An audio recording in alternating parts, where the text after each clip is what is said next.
Live coverage of the 24 Hours of Daytona is brought to you by Dodge, a performance revolution, an American revolution, and by BF Goodrich TA Radials, built for you to take on the road. And by Coors Light, the Silver Bullet. There's no slowing down with the Silver Bullet. It is the most anticipated moment of the year in the heart of every motorsports fan. The start of a new racing season. Hello, everyone. I'm Dave Despain at Daytona International Speedway, welcoming you to a rite of spring, the 27th Daytona Speed Week. We're in the midst of a carnival here. Thousands of people have jammed into this racetrack. They're enjoying the sights, the sounds, and savoring the anticipation of an event unique in American motorsports. Shortly, the green flag will fall on a race that runs not for a couple of hours, not for 500 miles, but for 24 hours, twice around the clock. The 24 Hours of Daytona coming up, and we're going to bring it all to you here on TBS Sport. Beginning with the start, continuing with hourly updates throughout the night and all day tomorrow, and the finish tomorrow afternoon at 3:30. To do that, we've assembled an impressive broadcast team. Like the mechanics and crews here, we brought tons of equipment, thousands of technicians, and the most experienced broadcasters ever to cover this race. The captain of that team is Ken Squire. 69 cars now await the start. One of the key players is out. More on that story in a moment. Here we are, ready once again, the 22nd running of this great endurance classic that kicks off the 1986 International Motorsports Association campaign and begins Speed Weeks 1986 here at Daytona, which will culminate in 2 weeks for the Daytona 500. For this 24-hour race that starts today, ends tomorrow, with glory perhaps again for the Porsche factory team. We have some outstanding folks alongside. A man who won 9 of 18 races last year, Willie T. Ribbs. What's the key to this event? Ken, this is for the pride and the glory. But for the winners, the key is strategy. Who's going to be the rabbit and who's going to be the turtle? A turtle that runs 190 miles per hour while the rabbit runs 195. And after 8, 12, 24 grueling hours, who's going to be in the lead and who's going to be in the pits with a worn-out car? The most star-crossed driver here is this gentleman on my left. He's been here so many times. Third place is a regular, and this year he's as burned up as the car was. David Hobbs, BMW. What really happened to your car? Well, we did some testing at Road Atlanta on the way down here for the 24-hour race, and one of our cars, unfortunately, right around the back of the circuit, caught fire and burnt to the ground, and we really wanted to play safe.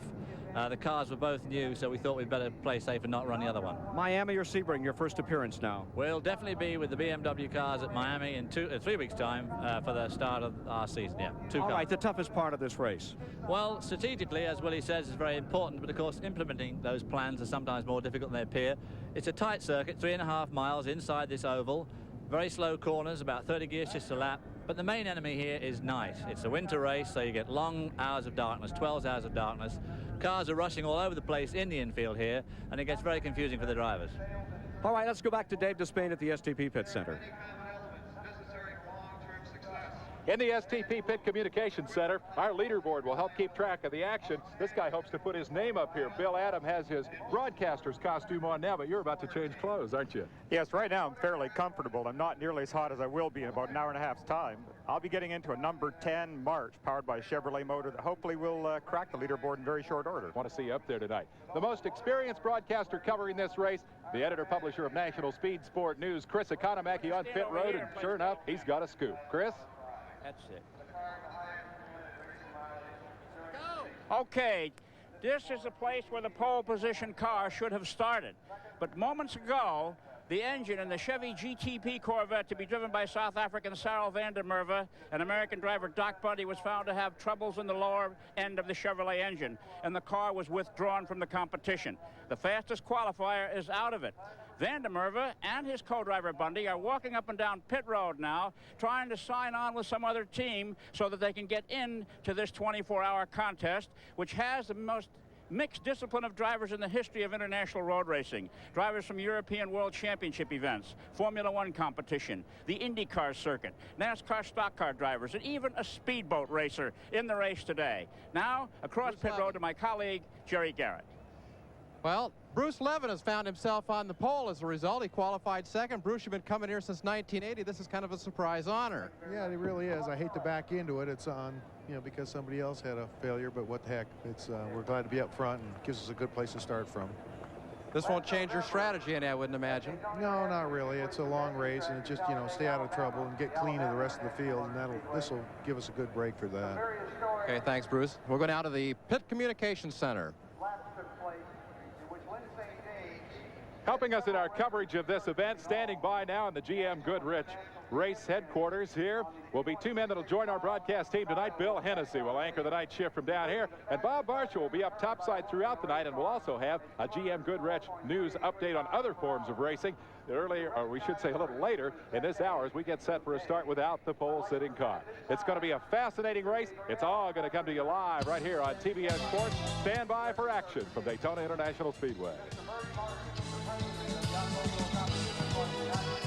This 21st 24 hours of Daytona, Chris Economaki, Dave Despain, and I decided to put together a viewer's guide of what this race is all about for you. Al Holbert is four-time and current Camel GT champ. As driver, he owns or is closing on every meaningful record in the book. In his other role, director of Porsche Racing, he administers the American competition program of the famous German brand. His co-drivers, precocious Al Unser Jr., America's brightest young road racing star, and Derek Bell, reigning World Endurance Road Racing champ, most experienced driver in the field. Holbert has everything except a victory here. He's odds-on pre-race favorite to end that career-long frustration over the next 24 hours. For a challenger to Holbert's German powerhouse, think British. Porsche and Jaguar reenact World War II each week on the Camel GT circuit, and Bob Tullius is Jaguar Racing in America. The Tullius-Holbert rivalry, fierce and personal. Ex-Marine Tullius has raced British cars for over 15 years. His two-car team includes former Daytona winners Brian Redman, Hurley Haywood, and Claude Ballalena. Tullius' goal, end a long string of Daytona bad luck that continued last year when his car burst into flame and lit the Daytona skies with a very expensive bonfire. You know, Chris, that kind of luck seems to plague the challengers to Porsche's long dominance of this race. These German juggernauts have won 9 straight 24 hours. The 962, $250,000 worth of space-age technology, debuted here 2 years ago and won last year. BMW, another German maker, was supposed to take on the Porsches this year, but their car burned to the ground in testing last Tuesday. David Hobbs, out of a ride, quickly negotiated an alternative role. He'll join our own cast of experts as a TBS commentator for the race. Replacing BMW as the spoiler is this magnificent Corvette prototype. It's on the pole at a record 129 miles per hour. But the question is, will it last? And the same question must be asked of this Buick-powered March, which outran everyone in Camel GT racing last year until it broke. South African Sarah van der Merwe, surprise winner here 2 years ago, will drive the Vette prototype. And another former winner, John Paul Jr., pilots the Buick March. But they fear the old cliche. To finish first, you must first finish. You have to finish, Chris, but you don't have to be racing at the finish. Let's recall the two most remarkable checkered flags in the history of this event. In 1962, it was a 3-hour race. Dan Gurney had built a big lead, then his car failed. He parked at the finish line, hoping the clock would run out on his pursuers.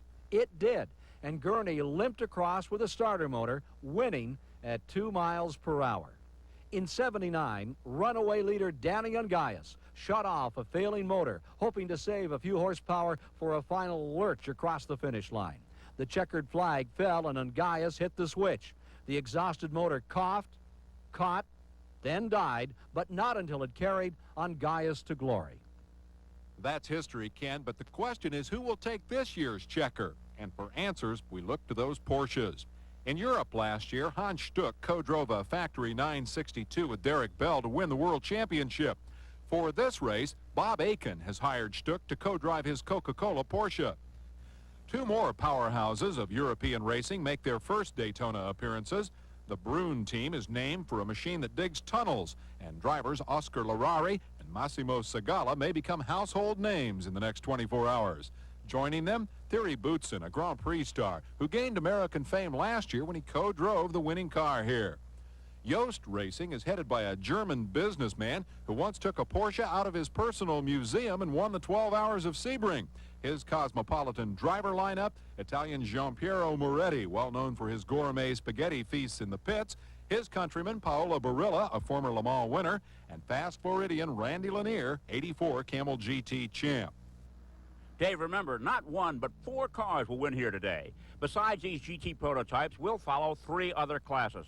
The Camel Lights are miniature GTP machines, weighing less and with smaller, less powerful engines than their big brothers.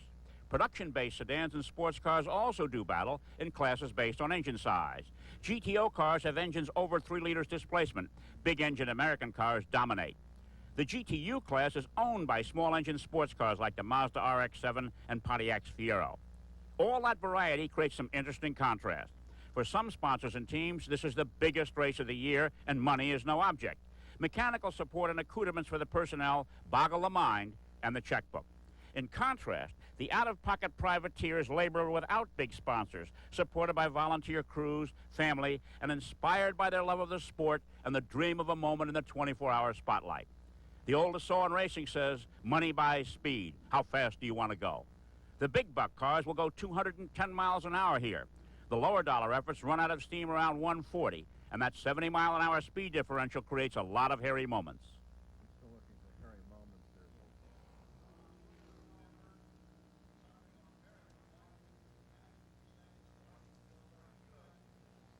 Well, Chris, in that GTO division, the good old boys of stock car racing have turned out in force.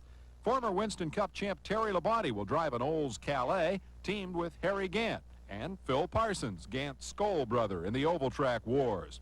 The biggest story in stock car racing last year, $1 Million Bill Elliott, will start his first 24 hours in a Ford, naturally. His Mustang co-drivers include Kyle Petty, son of the legendary Richard, Ricky Rudd, who won on our last TBS race broadcast, and Ken Schrader, the '85 Winston Cup Rookie of the Year. Pre-race practice found those stock car boys in the dirt as much as they were on the track. It seems everyone who's anybody in racing, even airplane racing, is here.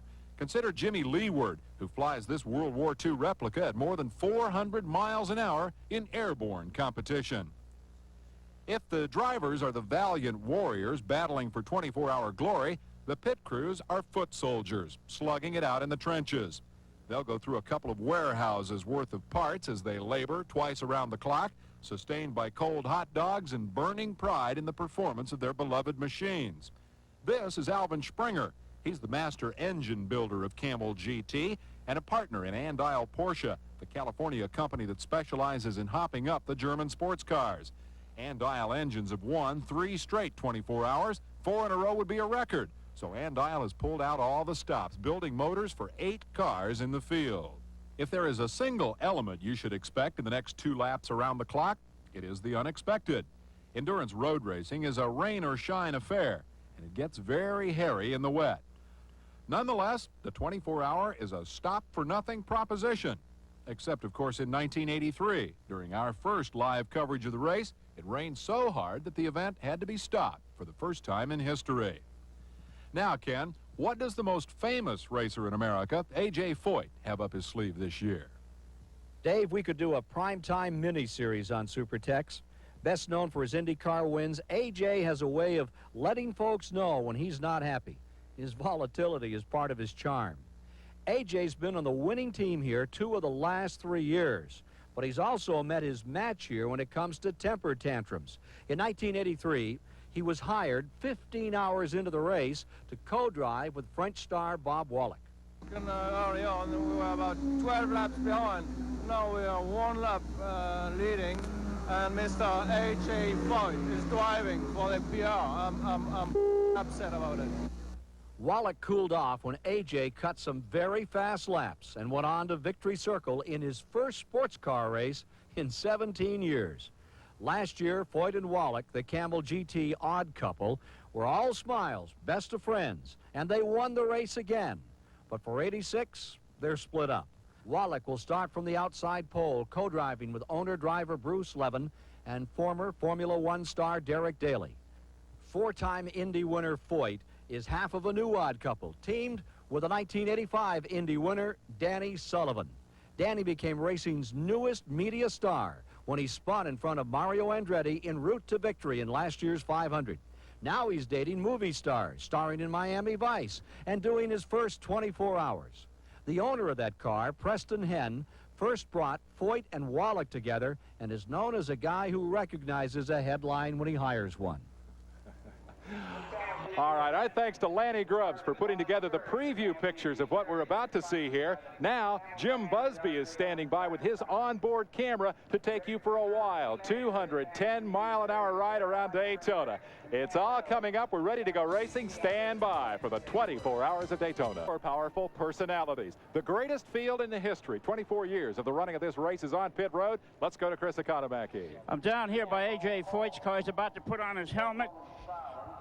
AJ, 3 times is the charm. You think you can pull it off a 3rd time? I think we got a good team, we got a good crew, and I think we can. We're just going to try to stay out of trouble and wait till tomorrow, till about 12 hours in race, and see where we're running. AJ, you got 3 Indianapolis car drivers on the team. No experienced road racers other than yourself. Is that going to make a difference? Well, they're pretty experienced. They ran pretty good on the Indy cars on road courses, and if they can do that, they can drive these.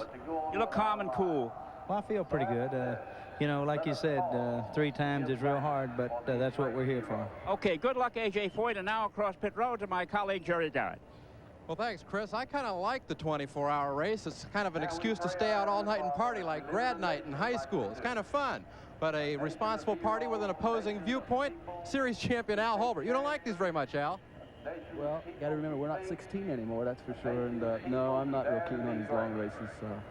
But it's a wonderful way to start off the Camel season, and we're going to look for a real hard long race. Well, he's not exactly sour grapes. He hasn't won this race, but he has won the 24 Hours of Le Mans. Bless us through the excitement of this 24-hour race. Amen. Let's take a look right now at the course these people will be facing for the next 24 hours. Bill Adam will take us around inside the VF Goodrich car and give us a viewpoint. We're approaching the start-finish line, a GT prototype, flat out in 5th gear, getting prepared to drop down through 4th, 3rd, and 2nd for a very tight left hand that leads into the infield course. Extremely hard braking at this point, being very careful not to put your car in a precarious position with cars cutting back across in front of you. This is a short straight just coming up right here that'll lead down to a 180-degree right-hand corner on the infield section of the track. One which requires a very delicate throttle application. We're playing with 800 to 900 horsepower here, and you can easily get sideways. Back up into 3rd gear in this straight, into 4th gear with your foot still flat on the floor. Through this gentle left-hand bend at something in the neighborhood of 165 miles an hour before we get under very, very hard braking. Back down through the gearbox into 2nd gear for the tightest corner in the track, a tight 180-degree right-hand corner. Hard acceleration again into 3rd gear for a brief second before setting up for a 90-degree left that'll lead us onto the banking. This is very critical here, as we want to carry as much speed as possible, not having to get off the gas and thereby lose a turbo boost, and carry this momentum up high onto the banking. The slower cars, the GTO and GTU class cars, are told to keep low at this point, leaving that top lane for the much faster GT prototype cars. Down the back straight, we're approaching 200 miles an hour at this point, getting set up for very heavy braking, where we'll be dropping down to 3rd gear and going through a chicane that was set up here. Just a brief left and a right flick, hard on the gas for a second, off for a little bit of a slide, and then right back to the floor as we enter the banking again. Back up into 4th gear, finally reaching 5th gear, and the speeds will be approaching well over 200 miles an hour at this point, leading onto the front straight, which is the fastest point on the track. The top GT prototype cars will be at 210, 215 miles an hour, approaching what they will hope to be the checkered flag.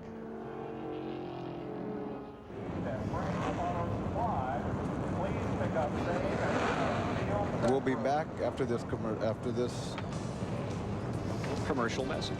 It's coming now, the 24 Hours of Daytona, live here on the Superstation.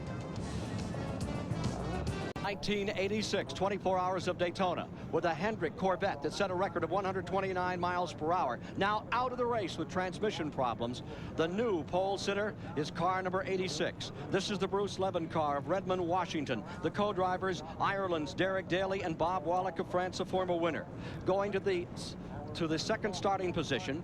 It'll be car number 16, a Porsche 962, Ron Dyson's car, former SCCA champion, with Drake Olson aboard, now takes over in the second starting position with the elimination of the pole sitter. Drake Olson, the 85 sensation, is in that car, and so is Price Cobb out of Formula Atlantic competition. Coming next on the grid is car number 0, and this is Moretti and Barilla. And Barilla was the driver that won at Le Mans last year. Randy Lanier, the 1984 IMSA champion, is also in car number 0. Next on line, car number 5, the Bob Aiken car, and Hans Stuck, one of the very fastest drivers out of West Germany, a world champion in endurance competition, is in that car along with Joe Gartner.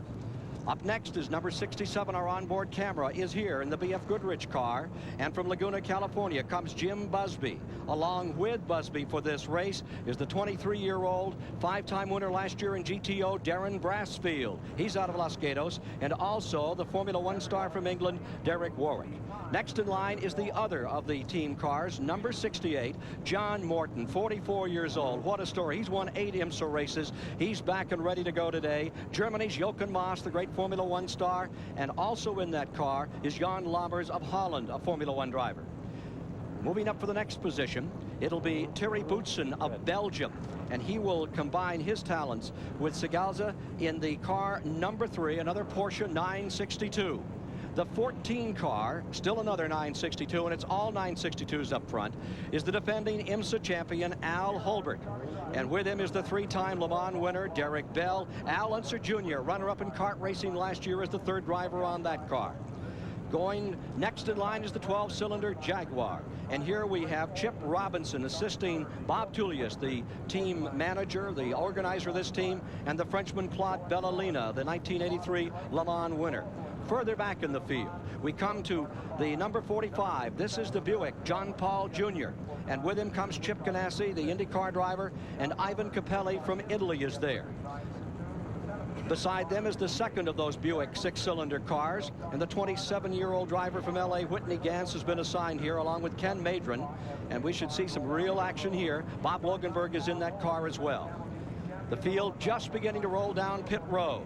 The second Jaguar is next, number 04, 12 Daytona wins for Hurley Haywood, one of the all-time champions. And with him comes the 76 and 81 winner of the 24-hour race, Brian Redman, and Australia's Vern Schupan is here today. He's an experience in everything. Next, another 962. This is car number 8, and here we have A.J. Foyt, Danny Sullivan, and with them for this race is Lyondike, the kart rookie of the year, Ari Lyondike, in the Preston Hen car. There you see Preston bottom there.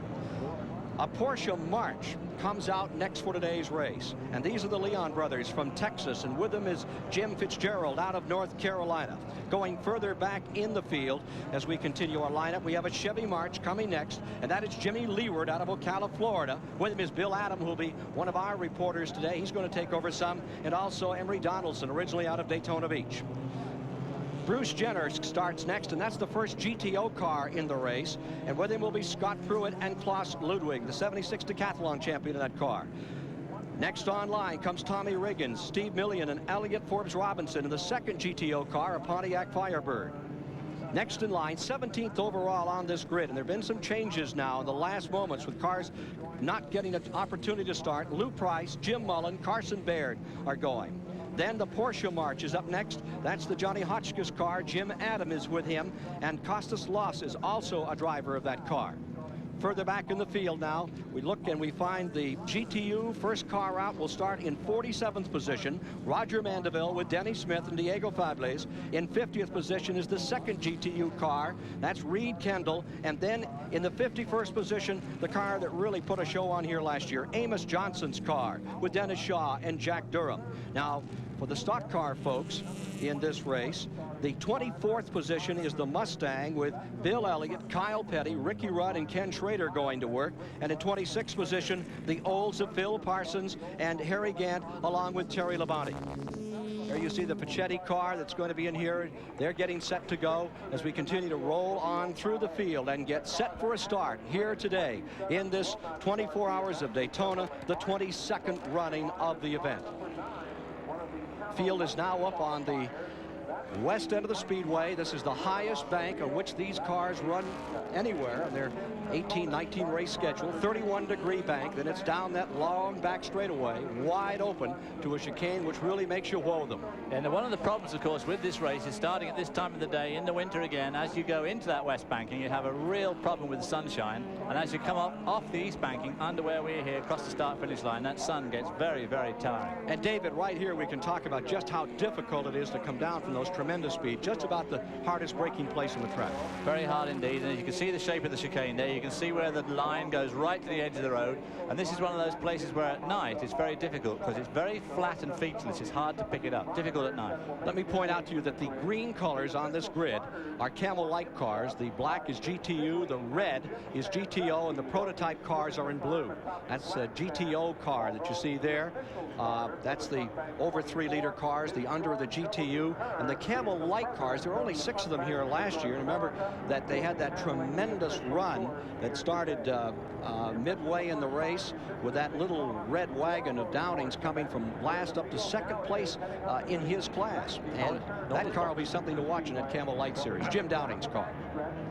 Well, the Camel Light's become a very popular class. It's much cheaper than the big GT prototypes, and of course with so much more television now that Camel GT Racing is getting, of course it's worth sponsoring. Willie Ribbs, you've been down here for some time practicing a NASCAR Winston Cup automobile for later this year. Your feelings about running those high banks? Well, you know, I'm normally a road racer, but now with me in NASCAR, you know, it's a whole new world coming in to running NASCAR on the high banks. It's 31-degree bank, and you got to really know what you're doing because they're all high speed. Green this time by, and we will be away.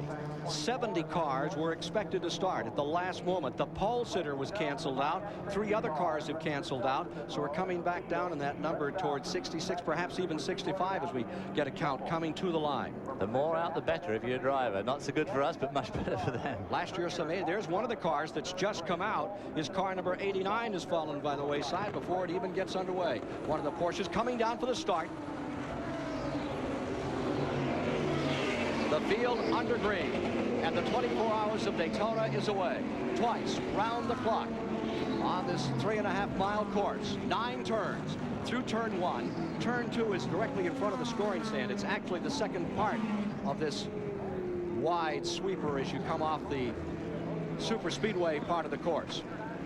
Great deal of discipline required at this part of a 24-hour race. Willie's used to driving the Trans Am cars where, you know, you've got to get the thing 1 in 100 miles. You tend to take chances in that type of racing. In this sort of racing, there's absolutely no point in taking a chance. But when you're in charge of an 800 horsepower car, it's kind of hard to tell the driver, don't take a chance. Well, it's hard to, you know, because, you know, your adrenaline's flowing. You want to get out and get racing with people, but you know you can't run too fast because you got 24 hours. Live on the Superstation, WTBS. Start of the 24 hours of Daytona. 22nd go, up onto the banking for the first time. Beginning to unlimber, and this is the one time when you don't want to get over anxious out here. Well, that's true, and young Drake Olson from Connecticut's got a good lead already in his first lap in his Porsche, and of course he's obviously very thankful that the BMW is in the truck on the way to Michigan, because he knows that by now he'd be about that far behind us. Again, Cyril Vandermerwe, who qualified at 121 miles an hour with the Hendrick Corvette. They had transmission problems. They had gone through 2 transmissions by yesterday. Today they developed another problem in the morning practice, and the car will not start. And that's a terrible break for American racing fans. They were hoping with Doc Bundy aboard, he was telling me yesterday, to get in 3 hours. Anything over 3 hours to them, they would deem a success, because that's as far as the car had run. Not to be the case. Very potent car. I drove that car 2 or 3 times last year, did a lot of testing and development for them, and it's a tremendously potent car, and that Chevrolet V6 has got a good future in this sort of racing. Olson builds up a tremendous lead, and now you're with the Jim Busby car. Smoke coming out of Bob Aiken's car already.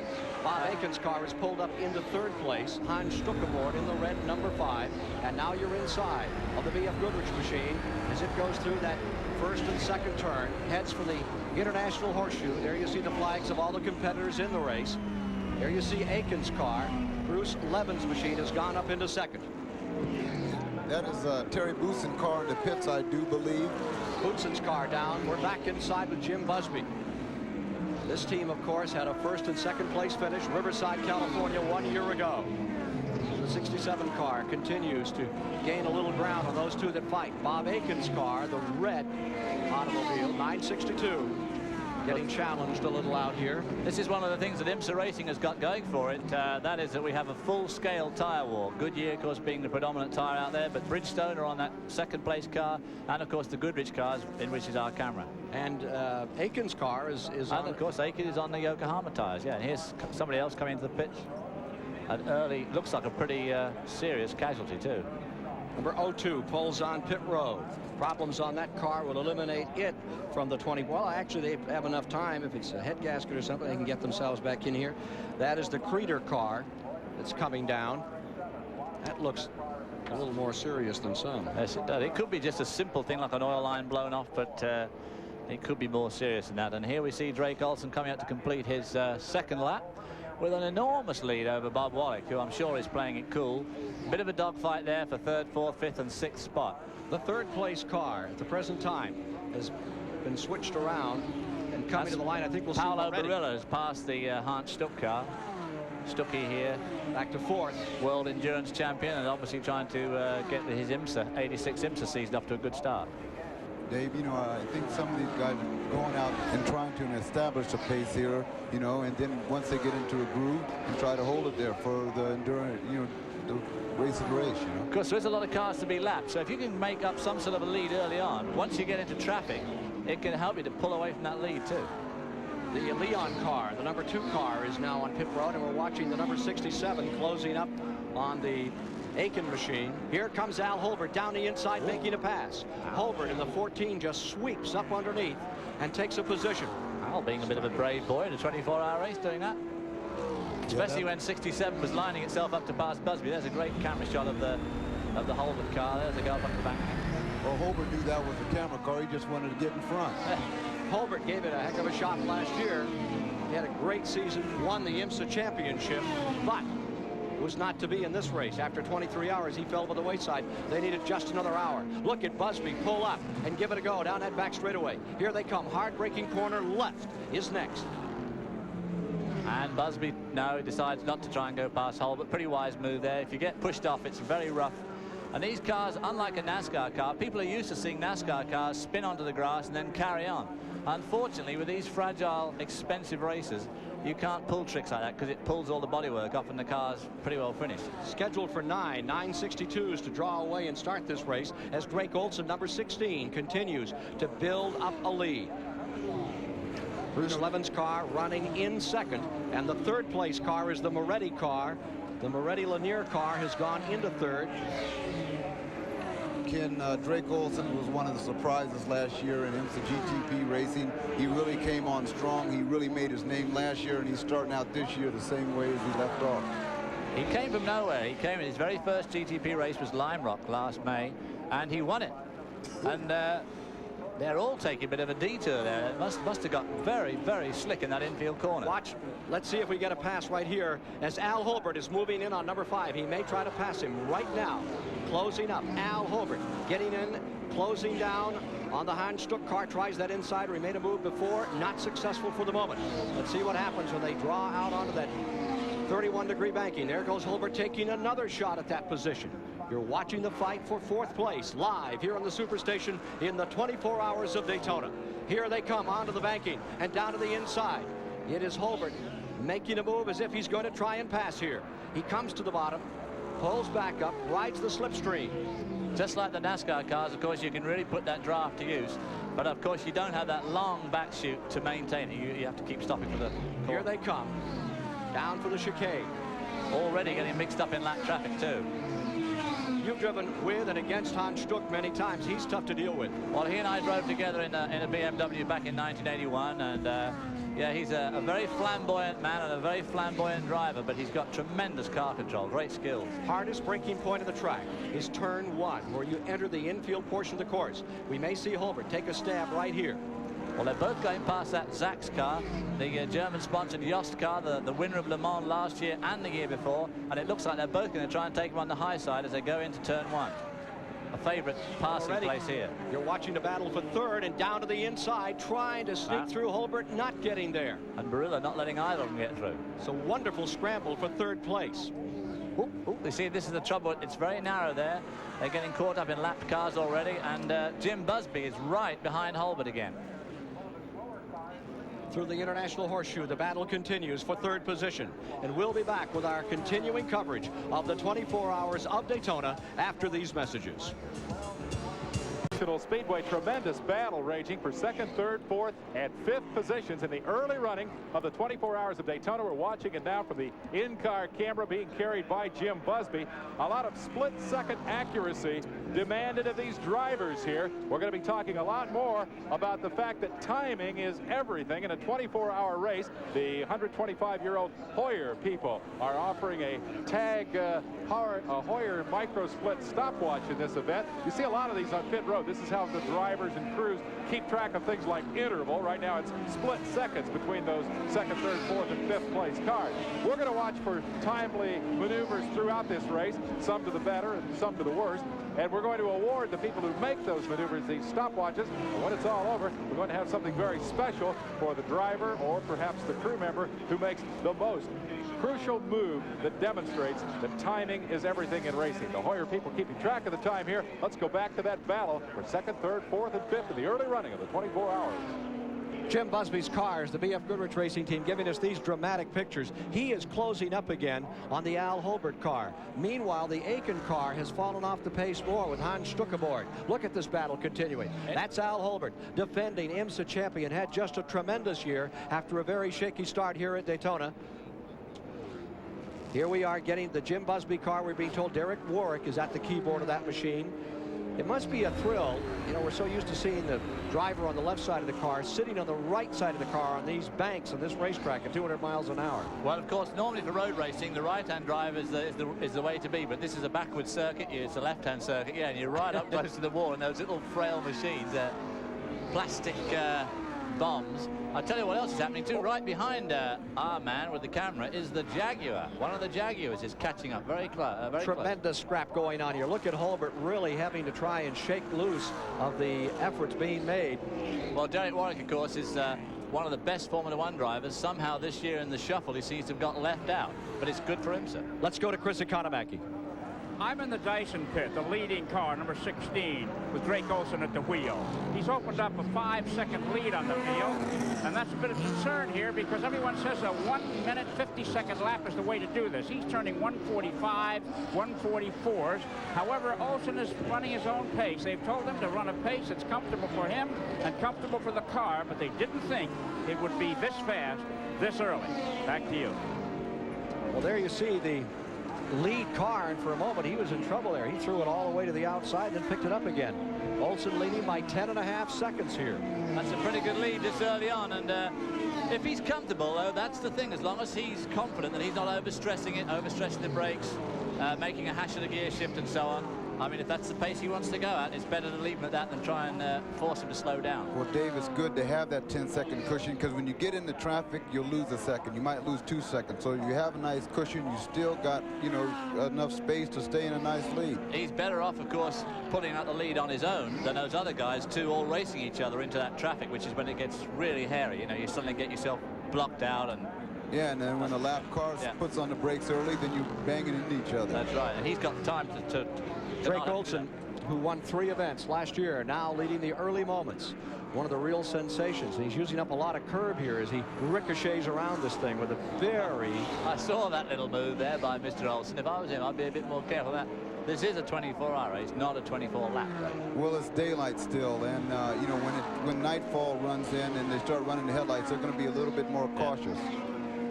Not being very choice of car number 16, the lead car by 10 seconds. Drake Olson in second is the Bruce Levin car. Al Holbert's car maintaining the 3rd position now. The 4th position, Derek Warwick, is in the Jim Busby number 67. And then up to 5th comes the Bob Tullius Jaguar. The number 28 car, the Soul brothers, are out of competition already. The car that was entered for Harry Gant and Parsons, Terry Labonte, their car was off the track a lap ago, trying to get that one fired and back underway. Here's your leader closing on one of those Camel light cars. Now, the light cars look like the big prototypes, but they run a smaller engine. They're not allowed to use turbo power. And it is a way of getting into prototype racing without spending the mega bucks that have to be utilized to run a car like number 16 or the Busby car or any of those front 5 overall. Well, you know, we got light beer, light cigarettes, and now we got light GTP. Here's Jerry Garrett standing by. Thanks, Willie. Thanks, Ken. We've been surveying some of the teams down here that are running in the top 5, and everybody seems to be pretty pleased about the way things are going. Aiken's team wasn't concerned about that early smoke we saw. A.J. Foyt's team, though, they seem to be having some kind of handling problem. They're jiggling the car out of the banking. The thing doesn't seem to be going right, and they've fallen back in the top 10 quite a ways. The cars that are moving up, the cars that are real happy, are the Jaguar people. Watch out for them.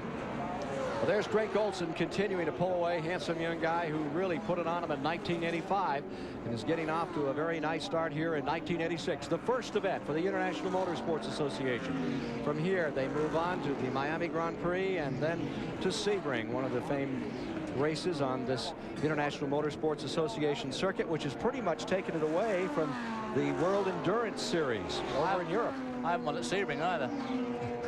It's another one I haven't won. There you see. You have a long record of races you haven't won. I've got a heck of a long race record. That turn one there has been modified in the last 2 years, and really for the 24-hour race, it's not a very satisfactory corner. It jiggles around a couple of times, and it's all guardrail, and it's a tricky little corner to negotiate. Oh, it's a little tricky in the dark because there's no lights It'd be out very there. tricky in the dark, yeah. 3.56-mile course over which they're hauling these machines, and you're watching the 962 out in front, number 16. Olson first. The Bruce Levin car is running currently in second, and maintaining third, Al Holbert, the IMSA champion, who just kind of has David Hobbs' luck in this event, trying to turn it around here and win this 24-hour race. Well, I wish him luck. Here we see Drake. In fact, that red car in front of him, the red and white car, that's car number 50, driven by your actual one and only Bill Elliott. Bill Elliott, who ran with Lynn St. James and turned out some great laps in GTO competition last year. Yeah, at Watkins Glen. In fact, he set fastest lap during the race at Watkins Glen in the GTO race. And the NASCAR guys are here because they want to get road racing experience. And that number 50 is leading in GTO. In the GTO class, Elliott is first. Jenner is second. The Cord Aussie car is in third. Here's Dave Despain at the SDP Pit Center.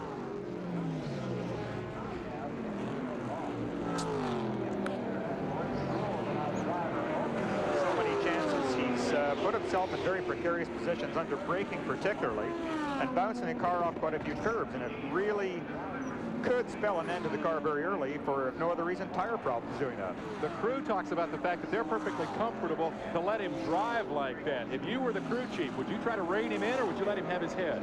I think I'd want to slow him down a little bit just based on what I've seen, but of course they don't have the good visibility that we do with the benefit of the television.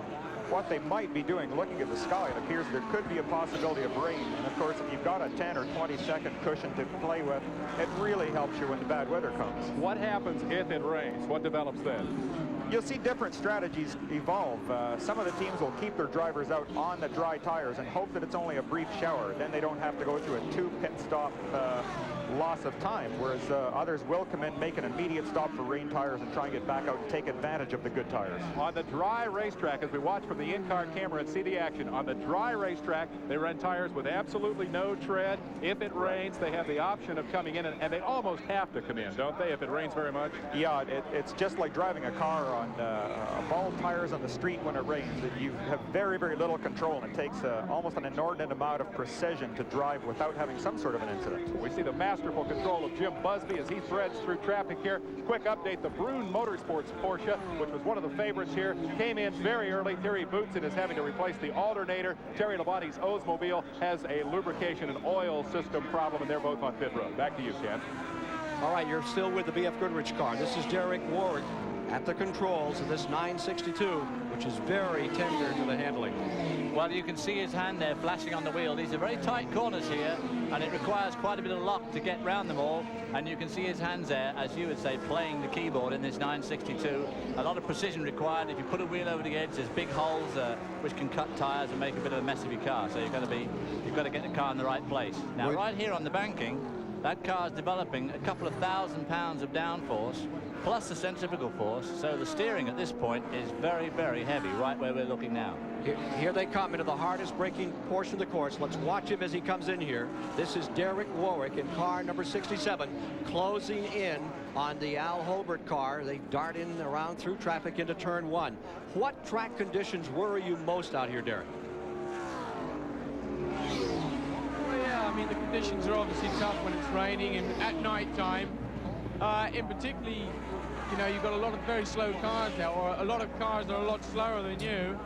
And that's the biggest danger. You know, running continuously is not a problem, but avoiding the other cars is a problem.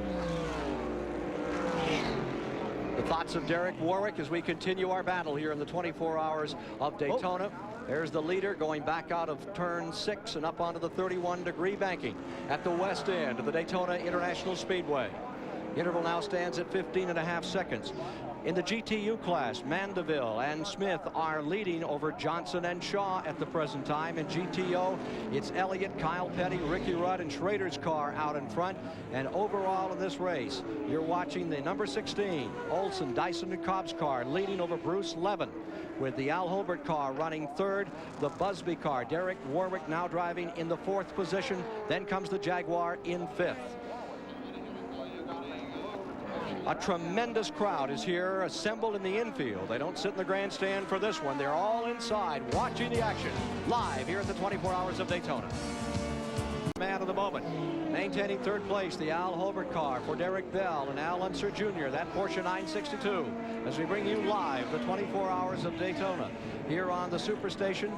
Is whipping up, trying to make a move, get himself closer to Bruce Levin and counter for 2nd place. Meanwhile, the Jaguar of Bob Tullius has pulled into 4th place, and the BF Goodrich number 67, the onboard camera car, Busby, Warwick, Bracefield, they have fallen back into the 5th position in this event. There you see the number 14, and here you are with the number 67, and there's the Jaguar, the 12-cylinder machine, just in front of him. Well, of course, where the Jaguar really scores in a big race like this with a lot of traffic is it has a lot of low-end torque. It's got a 6.5-litre V12. The turbo Porsche has got more top-end power, but in and out of this traffic, the constant good torque of the V12 has obviously played its part.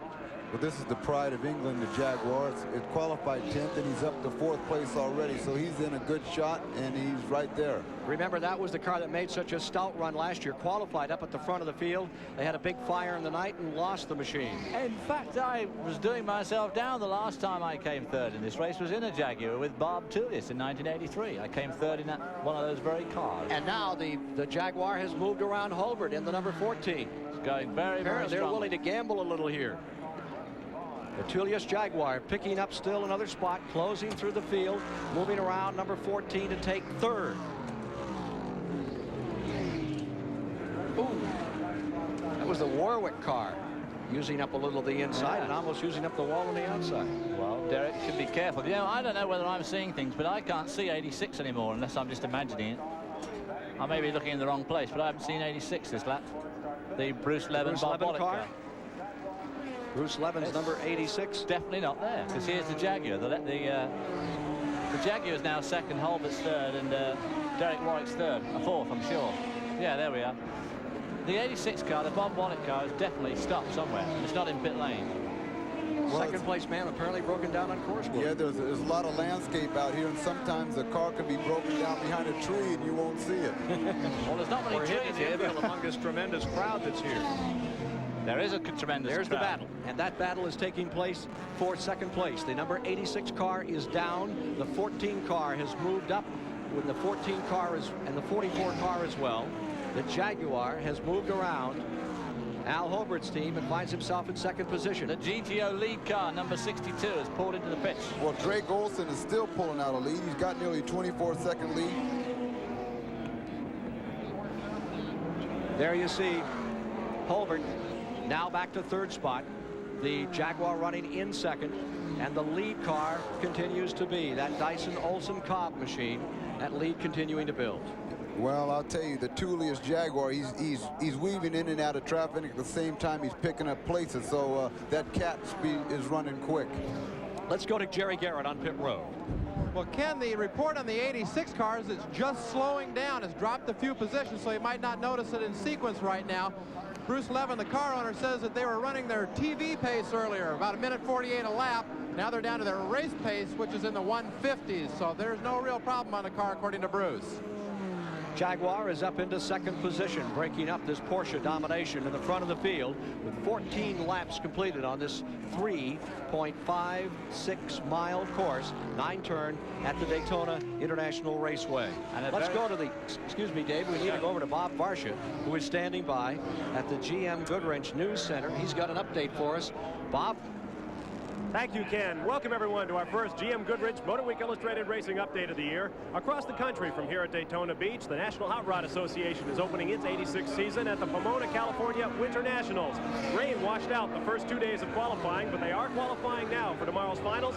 In Pro Stock, Joe Lapone out of Pennsylvania in an 85 Camaro was top qualifier, 7.54 seconds and over 182 miles an hour. Top fuel and funny cars yet to come there. In the Houston Astrodome, a rare motorcycle doubleheader is on tap. Tomorrow, the Stadium Supercross stars will be doing their thing. Right now, they're qualifying the Camel Pro Dirt Trackers, and Bubba Schobert on a Honda is out front. The off-road season is underway with the Parker 250 out in Arizona. The team of Dan Smith and John Ashcroft is out front by 6 minutes with the race 2/3 of the way through. There's been very little attrition, and that's odd for off-road. Here at Daytona, there have been a couple of bits of news. Patty Moise, who will drive the IMSA Kelly American Challenge Series next year in a Buick, has earned full sponsorship from IndyCar owner Jim Truman. And in NASCAR news, Tennessee promoter Larry Carrier has brought up all interest in the half mile at Bristol International Speedway, the site of 2 Winston Cup events this coming year. We'll have more racing news on our next edition of the GM Goodwrench Motor Week Illustrated Racing Update. Be sure to stay tuned for Motor Week Illustrated at 5:35 Eastern Time here on the Superstation. Back to you, Ken. And our live coverage will continue with 5-minute reports throughout the night on through the morning. Motor Week coming up very shortly. Lynn St. James is going to be standing by with Dave Despain for that today. At the present time, Dyson looks tough out here as that Olson Cobb car continues to lead. But the man that's eating up the ground is Bob Tullius, and this race has never treated him very well. 1984, he had a 3rd place finish in the event. He's run here a total of 9 times in this winter extravaganza, and last year was one of the worst when his car burned right to the ground up here on the far end of the track up on the east end. Well, I see the Jaguar there is running very strongly. Both his brake lights are working. I noticed that Drake Olson has lost one of his brake lights, and if anybody in pit lane wanted to get nasty about it, they could make him come in and replace that. You're supposed to run with both brake lights on in this event. Well, Tullius has got redemption on his mind. Instead of burning the car down, he's going to burn the track up. Here he is. That is Bob Tullius out of Falls Church, Virginia. 86 in the pit. So much for the going slow on purpose routine. I think you'll find there's a problem with that car. First to second, they're showing at 26 seconds now. The number 86 car on pit road. Bruce Levin's car is in. How much range does one of these 962s have in its current setup with a single turbo? Just about 1 hour. 55 minutes to 1 hour around here for a 24-hour setup. Let's go to the pits right now.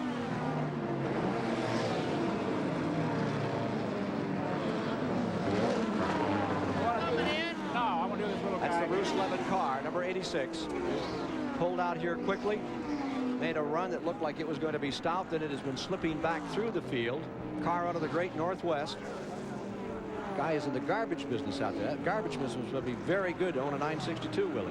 Well, you know, there's a little trash flying around in the neighborhood, so and he's managed to pick it up and make money, so he can afford it. Cash for trash. Car number 86. Sliding back to the field. Now out of the top 10 is that machine, and you can see the problem is a bit serious. Yeah, this is the sort of thing that in a 24-hour race you can put up with a short stop like this as long as what they're finding there is not too desperately serious. They're working on the turbocharger. Mighty hot. There's the intercooler. Oh, the pipe of the intercooler looks like it could have blown off, that rubber pipe. That's the part that carries the pressure. Yep. They're taking the pipe off. They're getting at the clips. Oh, yeah, and the pipes are hot. You know, you see the gloves on their hands, you know. Those pipes are hot, little turkeys. It could be that the pipe is split and they're going to have to replace it. In more address, what does one of these 962s check out for these days? What would you pay if you were to take your checkbook over? Take your checkbook over? Well, ready to race, it's going to be around about $260,000. Well, mine would bounce. I don't think mine could handle it. Well, Well, there you see the work continuing on Bruce Levin's automobile, which had qualified outside the front row for this event, then had moved to the pole when the car that had been scheduled to come off that front running position, the Cyril Mandeverver qualified car, had a real problem and never made it. Transmission problem. There you see, I believe. There we see, that's Bob Wallach, a man who this weekend had some tremendously good news. Jackie Hicks retired, and Bob Wallach was asked to drive the second Rothmans factory Porsche with Jochen Mass, alongside, of course, Derek Bell, the Star, and Hans Stuck. Well, it's not too bad, Dave, because he hasn't got out of the car. If it was bad, he'd be climbing out now. You know, if they can get it done in 5 or 10 minutes, they'll still be in the ball game. They seem to be just changing that pipe to the intercooler. Here's the Thierry Boutsen car, number 3, the Walter Brunn car from Germany. Come over here for a long way for nothing. He's had about 4 pit stops now, so they're way, way, way off space. Well, the sun's shining, it's warm. It's a nice vacation anyway.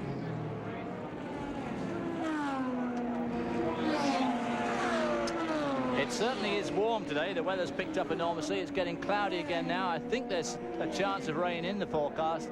And of course, these guys won't like it if it starts raining here when it gets dark, because the trouble with that is you can't see it coming. And the first you know about it is when you start sliding all over the track. And as we've already said, it's essential in a situation like that to change from the slick racing tires and put some proper grooved wet weather tires on. But it's kind of hard to do a weather check if you can't see the weather. 23-second advantage for the Dyson Olsen Cobb car over Tullius. Bud Bellolina. Chip Robertson running in the second position. The Robinson car is trying to gain a little time back here. Chip Robinson's a very fast driver. He did a lot of Super V racing on the Indy Series, and last year Bob Tullius picked him up to drive with him in the number 44 Jaguar, and he did some very, very good times. He's a good race driver. Getting a pit report now on that car number 86. Well, the 86 apparently had a loose pipe on the turbo, and the gases were, I think it's split, and they had to come in and change it because he was losing power. Well, Chris Economaki may know more about that down in the pits. Chris? Okay, David. No, what I was going to say is that the professionalism of these crews is very evident. When that Porsche 962 stopped, not only did its own crew go to work on it, but the Porsche people, the Andile people, and crew chiefs from other crews went down there to see what the trouble was, to make sure that it wasn't something that might happen to their car. Everybody is interested, particularly in the early stages of a race like this, as to what happens to a car similar to theirs. Back to you. In the GT class, Mandeville stays out in front. Robles cars leading in GTO.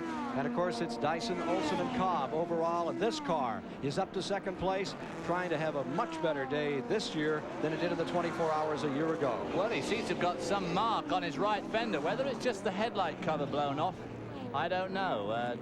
The Rob Dyson car's already turned his headlights on to warn back markers. Maybe their headlight cover's blown off. We'll be back with more live action from the 24 hours of Daytona, 19 laps complete, after these messages on the Superstation.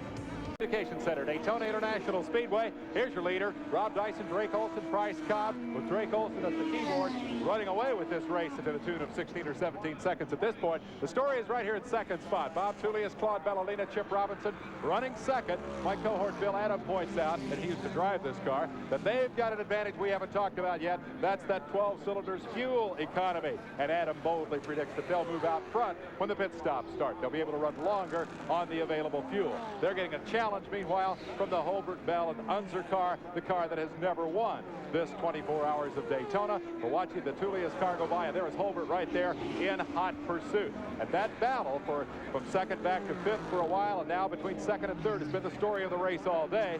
Two of the hot European entries here have, we never like to say dropped out early in the event, because they could virtually rebuild one of these cars from the ground up in the course of 24 hours. But the car zero, the machine of Giampiero Moretti, Randy Lanier, and Paolo Barilla, a heavy favorite, or one of the favorites coming into this event, has blown the engine. They were in the top 5 early on, and as we mentioned earlier, the car that started outside row 1, Terry Boutsen, Oscar Larari, and Segala, have also had an alternator problem. They will fix that and get back into the race.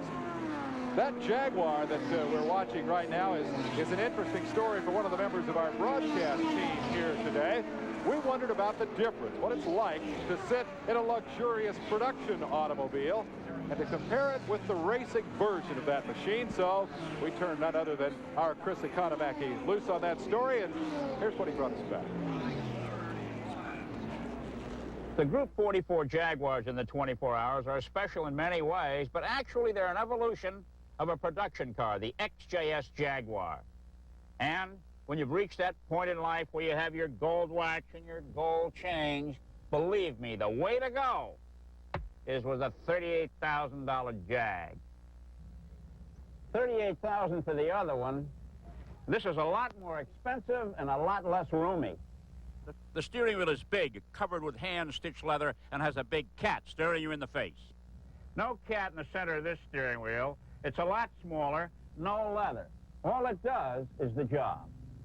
A magnificent interior, furled M side rails, fascia, and a commodious glove box. We don't know what the matter with Hurley Haywood is. This seat is custom fitted for him. There's no cushions, it's not spacious, it doesn't recline, and it's not leather.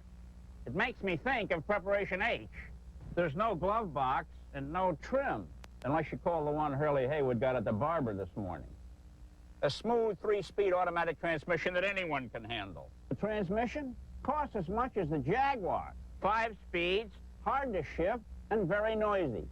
An informative dashboard, a tachometer, no idiot lights here, an ammeter, gas gauge, oil pressure gauge, water temperature gauge, and a speedometer with my kind of numbers goes to 160. 7 instruments, all functional. Some of them are put in cockeyed. The reason being that when all is well, the needles are straight up and down. And what a radio. 21 control buttons, 6 stereo speakers throughout the car, a cassette. You can get anywhere in the world on this one. Ah, the radio. For $10,000, no stereo, no cassette, just this, 2 speakers, 1 for each ear, and 1 station, the boss, telling you to go faster. An onboard trip computer with all these control buttons. If you want to know how far you've gone or how far you can go, how much fuel you've used, the answer is there. Incomparable. And this Jag doesn't have a trip computer, unless you count the 15 people in the pits that are keeping track of every little thing that goes on. There's something to say for both Jaguars. I think I'll take one of each. Just at the entrance of the first turn, David. It sure did. He just went down across the start-finish line here, and smoke was pouring out, and suddenly... is that the Argo? The right rear tire. That's down at chicane on the back straight. Now, this is directly in front of us at the start-finish line. A tire came out, and I believe that some of the panel came off the car as well, and is lying here between the 200 and 100-yard markers into the very first turn area. There's a piece of smoking rubber off the O2 car. Well, it looks like a Mazda. That's the Creda. That's the one that we had trouble earlier. That's right, yeah, it came in on the first lap. So the first caution is out, and I believe it's all the way around the track at this time, after there is debris lying just at the entrance to the first turn. So this will probably bring in a rash of pit stops, because we're getting up to pit stop time anyway. Or any advantage the drivers can get during a caution, they'll be heading for the pits and to refuel under the caution and get back on. Okay, they're making a driver change here on the Derek Warwick car. In the GTU class, Mandeville and Smith are leading. The Rodas car is leading in GTO with the Elliott Petty red car running in second. And in GTP, Dyson, Olson, Cobb are going out in first, with the second place belonging to Tullius, Robinson, Bellolina. In third place, Holbert, Bell, Unser. And in fourth place, it's Busby, Brassfield, and Warwick. So that's the rundown on GTU, GTO, and GTP as driver changes begin to take place. We're seeing one right now on the in-car camera car as Derek Warwick is climbing out of the automobile. Derek pointing drastically at the windscreen, because we could see there how the windscreen was getting all spotted up. We'll be back with more live coverage here on the Superstation of the 24 Hours of Daytona shortly. Stand by.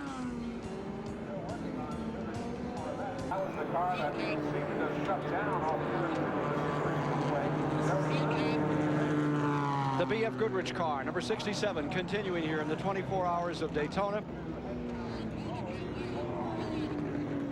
TA radials, built for you to take on the road.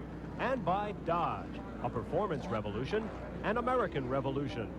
And by Champion, nothing sparks like a champion. And by Budweiser, Beechwood aged for that clean, crisp taste. This Bud's for you.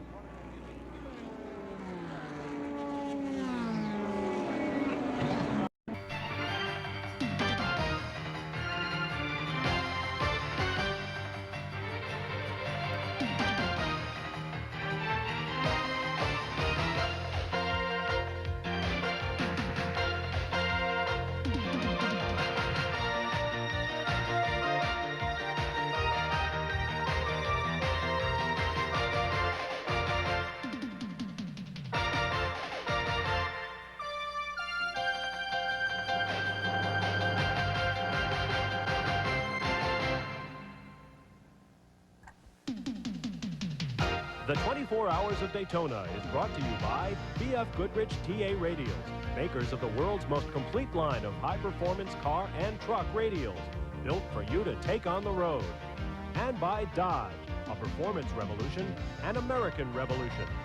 And by Champion, nothing sparks like a champion. And by Budweiser, Beechwood aged for that clean, crisp taste. This Bud's for you. The most dramatic race in the history of the 24 Hours of Daytona. That's what it's culminating in right now. 3 cars within 1 lap of each other. I'm Kent Squire. This is David Hobbs. And David, I know how much you'd like to be out there involved in this one as we get down to it. It was 1971 when last we had a close one here, and that was 1 lap. That was the year when the Pedro Rodriguez car, Jackie Oliver, the Porsche 917, defeated the Ferrari by a single lap about, I think it was a 3.8-mile course at that time. Well, now we have 3 cars contending for the lead. Well, it certainly has turned into a bit of a knockdown, drag-out affair for a 24-hour race, and I'm sure that all these drivers will be jolly glad when they see that checkered flag come up at 3:30, because this is not what you want to be doing in a 24-hour race. Well, here is the man of this hour, the final hour. What a dramatic turnaround for him after the problems that they have been having in the past year and the past years. Al Holbert is aboard his own Porsche 962, and he is out in front. The second place car is now being shown as the Jim Busby car. There you are, riding with that Busby car. Derek Warwick is at the controls at this moment for Jim Busby, who's put this team together. One of his cars was destroyed this morning in a horrendous wreck. Jan Lammers is all right after that crash. And the third place car is the Preston Hen, the defending champion, A.J. Foyt car. That one has fallen back some. Danny Sullivan, a co-driving on that machine. Here you are with Derek Warwick as we bring you live coverage in this final hour. And that Vision Group camera's been with us the entire 24 hours. We had some dramatic pictures during the night. And here they are holding on for second place, just a lap down to the leaders. Well, just as he comes up to this point here, this car's reaching just close on 200 miles an hour as it goes over that stripe. And you can just imagine the wear and tear on the brakes and transmissions as he hauls that car down to turn 1, which is really a pretty slow turn. You're looking at maybe 60 miles an hour through all 5 gears down into first, and then a violent acceleration up to turn 2. And this is a very tough course on the equipment, as we've seen from the attrition. Only 19 cars left. Jim Busby, a man who came to sports car racing thanks to TV star Dick Smothers, who introduced him to it back when he was a drag racer, and he's really taken to it well. They never won this race. Busby's car was a third-place finisher here a year ago. Then they had a first and second-place finish at Riverside, California. Their second place right now is the best they have done in this 24-hour race. They have led 3 times in the course of the event, or rather the car number 14 has led. This car led a considerable amount of time during the night, and now they find themselves in second place and squaring off to go after the leader. And our leaderboard at the moment shows in the lead there Holbert, Bell and Al Unser Jr. number 14. Second is that Busby, Brassfield, Warwick, Jochen Mascar. They've all had a go at driving that number 67. Third is A.J. Foyt, Danny Sullivan, Arie Luyendyk. And fourth, of course, overall is the first GTO car driven by Bruce Jenner and Scott Pruitt, who's put up a magnificent performance in his first real season of this type of racing. Klaus Ludwig, who was the third driver, I believe he's already left the track to fly back to Europe. The car that's leading in GTO, the red numbering here in the graphics, and he won't even be around for the finish, the word is. I thought I saw him at the hotel this morning. I nearly asked him what had happened to the car. We have a fire in the infield. That has been part of the regular business of this race. Someone overzealous with their lunch, and that looks like it could be a more serious problem than some we've had today. Well, we've had some serious problems. We've had some fairly light moments in this race, as usual. And, of course, unfortunately, all these 24-hour races are kind of a lady luck draw. It really is the luck of the draw. And every one of these cars that's leading on this lead lap has had some sort of a major problem. And they've all relatively luckily got away with it. One of our real Highline cars came in and was out, completely out, in 6 laps with a distributor failure. I mean, a $250,000 car is out because the distributor rotor broke. And that's the sort of thing that can happen in 24 hours. This car number 14 at one time was 124 miles down. GTO leader Stahl, that's the Brenner car, and they're bringing the Bruce Jenner car back now. Now that could be a disaster for them. They have a pretty substantial lead in their class, so they can afford to hang around for quite a long time. They're reporting a severe oil leak on that car, and I believe Scott Pruitt, the former champion of go-karts, was at the controls at the time. Well, they're going to have to try and get that car. I don't think they have enough lead that they can just sit out the last 40 minutes of this race. We are down to the final moments of this race. The battle is all up front of the prototypes, and it is 962. That's the number for Porsche that continues to dominate. First, second, and third. Let's go to the STP Pit Center. Here's Dave Despain. Let's see if we can't help you who have just joined us for this the final moments of this great race to put all of this talk of classes and cars into perspective a little bit. Those three cars that are running up front, as we've mentioned, $250,000, custom built for racing prototypes, wide open, space age technology, anything goes. They're called GTP cars. There's another division here. It's new in this form of racing. They're called Camel Lights, and these are the Camel Light standings. These two are GT cars, wide open racers, but they have a weight limit. They are, in effect, smaller versions of the big, wide open racers. It's a fast-growing class.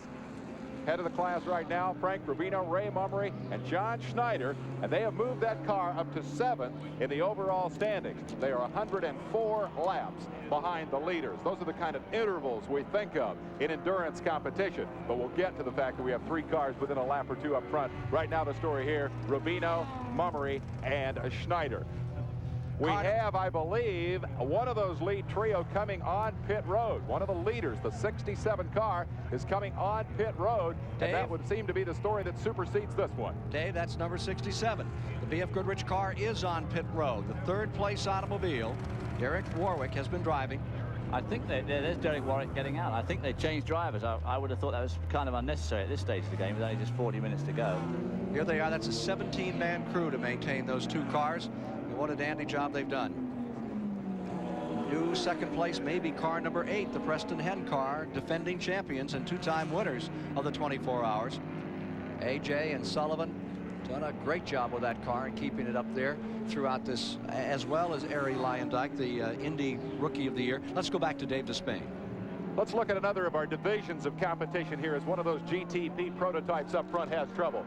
GTU, these are small engine sports cars. The Mazda RX-7, the dominant brand here. And the dominant drivers, old familiar hands at Daytona. They've excelled in this race. They had to change the transmission. They're still sitting at the top of the heap.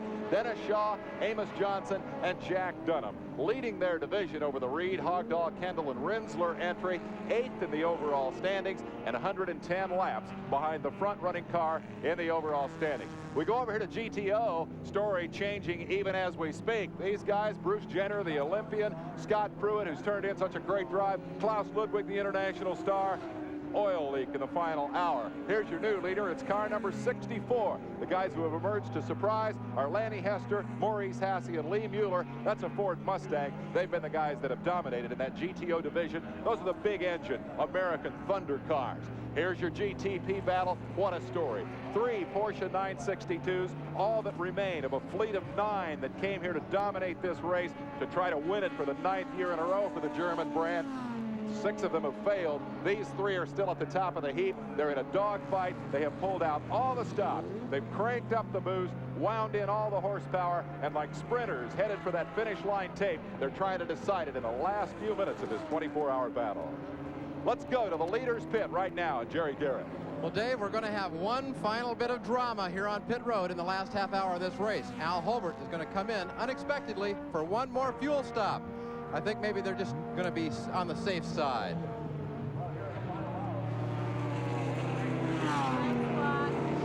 Oh. Let's go to Chris Economaki.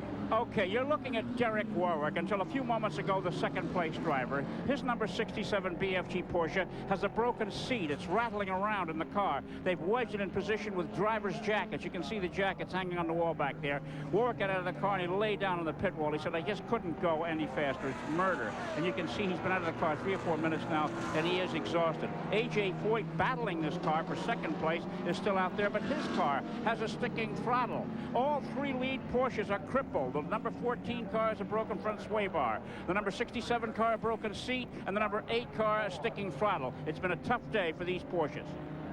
3 magnificent teams, 3 crippled cars. Charge, stumble, if you will, toward the finish line. You'll see the finish live here on TBS Sports. Stay tuned for the conclusion of the 20. The dogfight continues. I'm Dave Despain, and you've seen this guy throughout the broadcast. Bill Adam, you got in there took your licks, had some fun, I understand, but now you're on the sidelines as a driver and back in your broadcast costume. What happened briefly? Well, we did have a good time for quite a length of the race, but unfortunately one of the mechanical gremlins has beset so many of the good cars befell us too, and we went out with rear axle problems, Dave. I want to find out more about your ride a little bit later on. Let me remind you now, second place has swapped. The Foyt Hen group, the IndyCar drivers, essentially back up into that second spot as Busby did make a pit stop. Moss, Warwick, and Brassfield, the remaining cars. The beauty of this event, Bill, we're so accustomed to 6- and 7-lap intervals up front. This is like a Grand National stock car race. We got 3 guys on the same lap. If you make a stop, you drop back a couple positions. This is a dogfight, and there's no way to predict it. It really is just fantastic. We've been blessed now with a couple of really tremendous finishes in the last few years, but this has been the best I've ever seen. Anyone does still have the potential to win this race with just a minor problem by their competitors. One of the things we'd like to do, and we've done it periodically throughout the broadcast, we have a little different look at it right now, is put you inside one of the front-running cars. The BFG car of Jim Busby has carried our onboard camera, and it's performed magnificently throughout this race. It's giving you some great pictures. Jim, climb in that car right now. I want you to take me for a quick lap around this place, or at least a portion of a lap with a slightly different view this time, Bill. From a driving standpoint, I'm down the back straight right now, well over 200 miles an hour, hard into third gear as I go through the chicane, flat to the floor, gentle off the gas and ease into the right, back to the floor again to a left onto the banking. Up through fourth gear, which will stretch you to almost 175 miles an hour, into fifth, using all 800 horsepower the car can give. One of the things that's happened here, all this jostling and mechanical beating that everybody else has suffered, that camera is a little cockeyed now from what we saw earlier. How does that relate to what you see when you're sitting in the driver's seat? Well, I think something very important here that maybe the viewers aren't aware of is just the vibration that's evident inside a race car. You can watch the driver's helmet here taking a real beating. What this does is just literally to beat you to death during a race, and you get out your black and blue and really physically tired. We see how close the car comes to the guardrail, how close it comes to the wall up on the banking from this angle. Are you aware of that? Do you use that outside retainer as a landmark and drive as close to it as you need to? Yes, you can use it for a couple of different things. One, to keep track of exactly where you are on the circuit and how much track you have to use. You want to try and straighten out the corners as much as possible and thereby give the car a little extra room to slide as you come to the exit of a corner. And when you misjudge it a little bit, you end up like so many of the cars that we've seen throughout this event. Definitely. The team car to this machine that we're watching from the onboard camera slammed into the guardrail when the driver of that machine, Jan Lammers, found himself with no brakes, and that's got to be a scary kind of a moment. Oh, and it was just terrifying. It only takes a moment's lapse in your concentration for something like this to happen. One of the things we noticed from this view is empty grandstands here, and it's important, I think, to note that the crowd for this race are die-hard road racing fans. And where are they, Bill? They're out there in the corners, aren't they? Road racers sit in the infield. They love to watch the action down low. Do you see them when you're driving the race? Are you aware of the people who line this racetrack by the thousands? Yes, you are aware of them, but it's something that's not really critical to what you're doing at the moment. So you kind of file that away, and you sometimes remember certain incidents after race is over. But while it's going on, you really don't pay attention to them. And some of them don't seem to be paying the least attention to what's going on out there. After 24 hours, of course, the diehards are all here, but in addition to being a great race, it's also a great party. The third place car now carrying our onboard camera, and Jim Busby could yet win this race because we have this tremendous battle that is raging here as 3 cars charge toward the finish line in the waning moments of this 24 hours of Daytona. It's been a fascinating weekend, but for all of us here in Daytona, indeed for all of us throughout America, there is another aspect of this weekend in Florida. Ken Squire will take a look at that. We have perfect skies. We have a perfect race. We have 3 cars running the lead lap. Those dramatic pictures from Jim Busby's car, the number 67, as he took us around the course. It is a happening. It is a festival atmosphere always as we kick off Speed Weeks at Daytona. But no one in this bright, festive atmosphere can shake off the grayness that settled in after Challenger was viewed from this speedway heading down range on its final flight. There was a unique kinship developed between the Daytona racers and many of the astronauts over the years. From the days of the Mercury program, the astronauts often came north here to the Daytona Speedway to view the racers. And the racers, they travel some 70 miles south down to watch the Cape and watch the astronauts in action. And both really seemed in awe of each other. A candlelight vigil was held for Challenger's crew on Thursday night right here on the very beach where Frank Lockhart and Campbell and Seagraves and Barney Oldfield took us to new horizons in both time and speed. The next morning, a sculpture of sand and spray paint was still there. It will disappear with the tide, but will be remembered by all who stopped to contemplate it, as we will all remember those 7 people of courage and commitment to whom it was dedicated. Dave? We're back live at Daytona International Speedway, where the drama of this race is winding down. The unpredictability of the 24 hours has played out over and over again. And here, too, the story is human beings relying on their machines, in this case, to carry them to victory. And this man has never known that thrill. Al Holbert, who has struggled for so many years to try to win this race, who indeed has won everything there is to win in this form of competition. He's won the European equivalent of this event, the 24 Hours of Le Mans. 4 times he has reigned as the champion of Camel GT competition, but never in some 13 years of trying has he seen the checkered flag in the 24 Hours of Daytona. Last year, leading it for 23 hours and then failing in the final hour. But perhaps today, after trailing for most of the way, he will finally have his moment in the sun. And I would have to think, Bill Adam, that if indeed that transpires and the checkered flag falls on Holbert, who is indeed driving that final shift, that there are going to be an awful lot of people who are pleased to see that moment finally come. He's popular among his fellow racers. Definitely so, Dave, that Al has had such an illustrious career and had so many Camel GT victories, but it really doesn't negate in any way the thrill that he and his crew are going to feel to win this particular race. It's a tremendous prestige victory for him. He's very open about the fact that he doesn't like 24-hour races. He doesn't like these long enduros, and he particularly doesn't like to have one coming right at the opening of the season. He's such a practical man, such a businessman. We see his crew looking on and watching those Hoyer stopwatches and counting down the final moments here as he threads through some of the slower cars. For a guy who doesn't like what he's doing, they've certainly put in a yeoman's performance here this weekend. Well, he's an incredible professional. You know, I share his sentiments much as David does as well. A 24-hour race really isn't fun, and the fun of racing goes out and it becomes just work. It's nice to get it out of the way at the start of the year, though. I don't want to completely try to put you in Al Holbert's shoes here, but he obviously wears 2 hats. He is the director of Porsche Racing in America, and as such has responsibilities that go beyond that number 14 car. He's been very vocal about the change in the rules that have added weight to those Porsches this year, and that weight has, Chris Economack is going to tell us a little later, has been a big factor. 6 of these cars are out of the race, but I suspect that even if he wins this race, when he goes back and puts his business hat on, he's still going to be at odds with some people about those rules and the effect that they've had. Yeah, he really has to. Being the competition director of North America for Porsche, I think he has to take that stand, whether he really believes it or not. But certainly, it's awfully hard to argue against IMSA and their rules committee, because the Porsches have been just so dominant. They want to do what NASCAR does so often and try and establish a much closer form of racing with more types doing the winning. Well, of course, the bureaucracy, the legislating of the competition is an important aspect of all this. Holbert on both sides of that issue now, as he doesn't like the rule but stands to win the race. Let's go down to his pit right now. Jerry Garrett is standing by. Well, Dave, we heard an ominous noise a few minutes ago from the number 67 car. One of the 3 cars is contending for the lead in this race. Apparently, he's got a broken header, broken head gasket, something like that. It's going to interfere with his ability to catch up and try and get A.J. Foyt for second place or contend for the lead.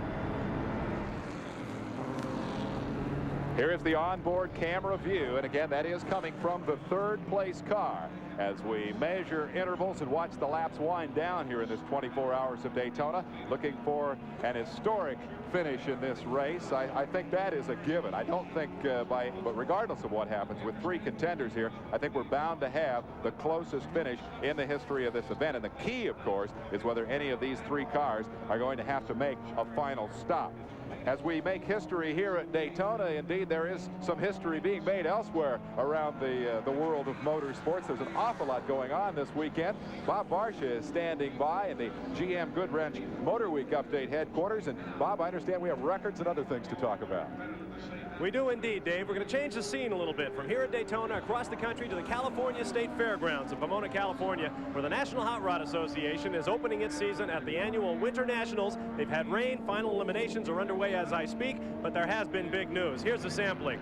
85 Top Fuel world champ Joe Amato has run a new speed record regardless of class, 269.46 miles an hour. He backed it up. He is the fastest man in drag racing. Shirley Muldowney making a miraculous comeback from a devastating drag racing crash 19 months ago. Well on her way. We told you yesterday Shirley was the top qualifier. She was indeed bumped for that spot by Michigan's Dick LaHaye at 5.40 seconds. That's the second quickest ET in drag racing ever. Shirley did get a little bit of business anyway. She eliminated old rival Don Big Daddy Garlands from right down the road here in Ocala, Florida. She beat Big Daddy in the first round. In other events, 85 champ Kenny Bernstein in funny cars, the top qualifier there at 5.62 seconds. It's cool and very fast in Pomona. Bernstein knocked off Rick Johnson in round 1. And in pro stock, Joe Lapone out of Pennsylvania is fastest, but the big news there is that 85 world champ Bob Glidden is seated 16th, dead in the field. We've got a lot more to come in a future edition of the GM Goodwrench Motor Week Racing Update. Right now, let's go up to Ken Squire. Time trickles down. Al Holbert not only trying to win this for himself and for his team, but for his family. His dad came here in the 60s, back in 1962 and 63. Both times wound up in 7th place. There have been 3 second-place finishes by the Holbert team, and they're trying to taste victory. Last year was theirs until not the 11th, but that 23rd hour, and here they are out in front, leading by 1 lap and 44 seconds over the second-place car of A.J. Foyt. More in a moment. Going back on the track, car number 14, Al Holbert, Derek Bell, Al Unser Jr. They made a quick 15, 16-second stop. Of course, it takes a while to whoa and come back up to speed. That single turbo beginning to turn as he comes onto the short straightaway leading to the international turn. He had a lap and 44 seconds as he came on. Foyt, Sullivan, Lyondike. Let's look at that pit stop again as car number 14 made a final foray onto pit road. He comes in very fast, as you can see. Lane. Comes in, pull-ups at his pit there. The crew all jump on the car, and they don't really do much. I think he must have had some oil on the windscreen, because that's really all they do. They're checking the engine bay fastening. See that guy's just checking the fastening, but obviously Al would have no idea of any problem back there. I think his main problem was just that the windscreen probably got some oil on it, and he didn't want to go rushing into any traffic at this late stage. Only stopped for 15 seconds. 1918 cars left of the 66 that started this event. Record speed being maintained over 105 miles per hour in the last report by the Holbert Bell Unser team. Again, second spot is the Foyt Sullivan team. Jim Busby's car maintaining 3rd, and the first car in the GTO class is now the Lanny Hester car.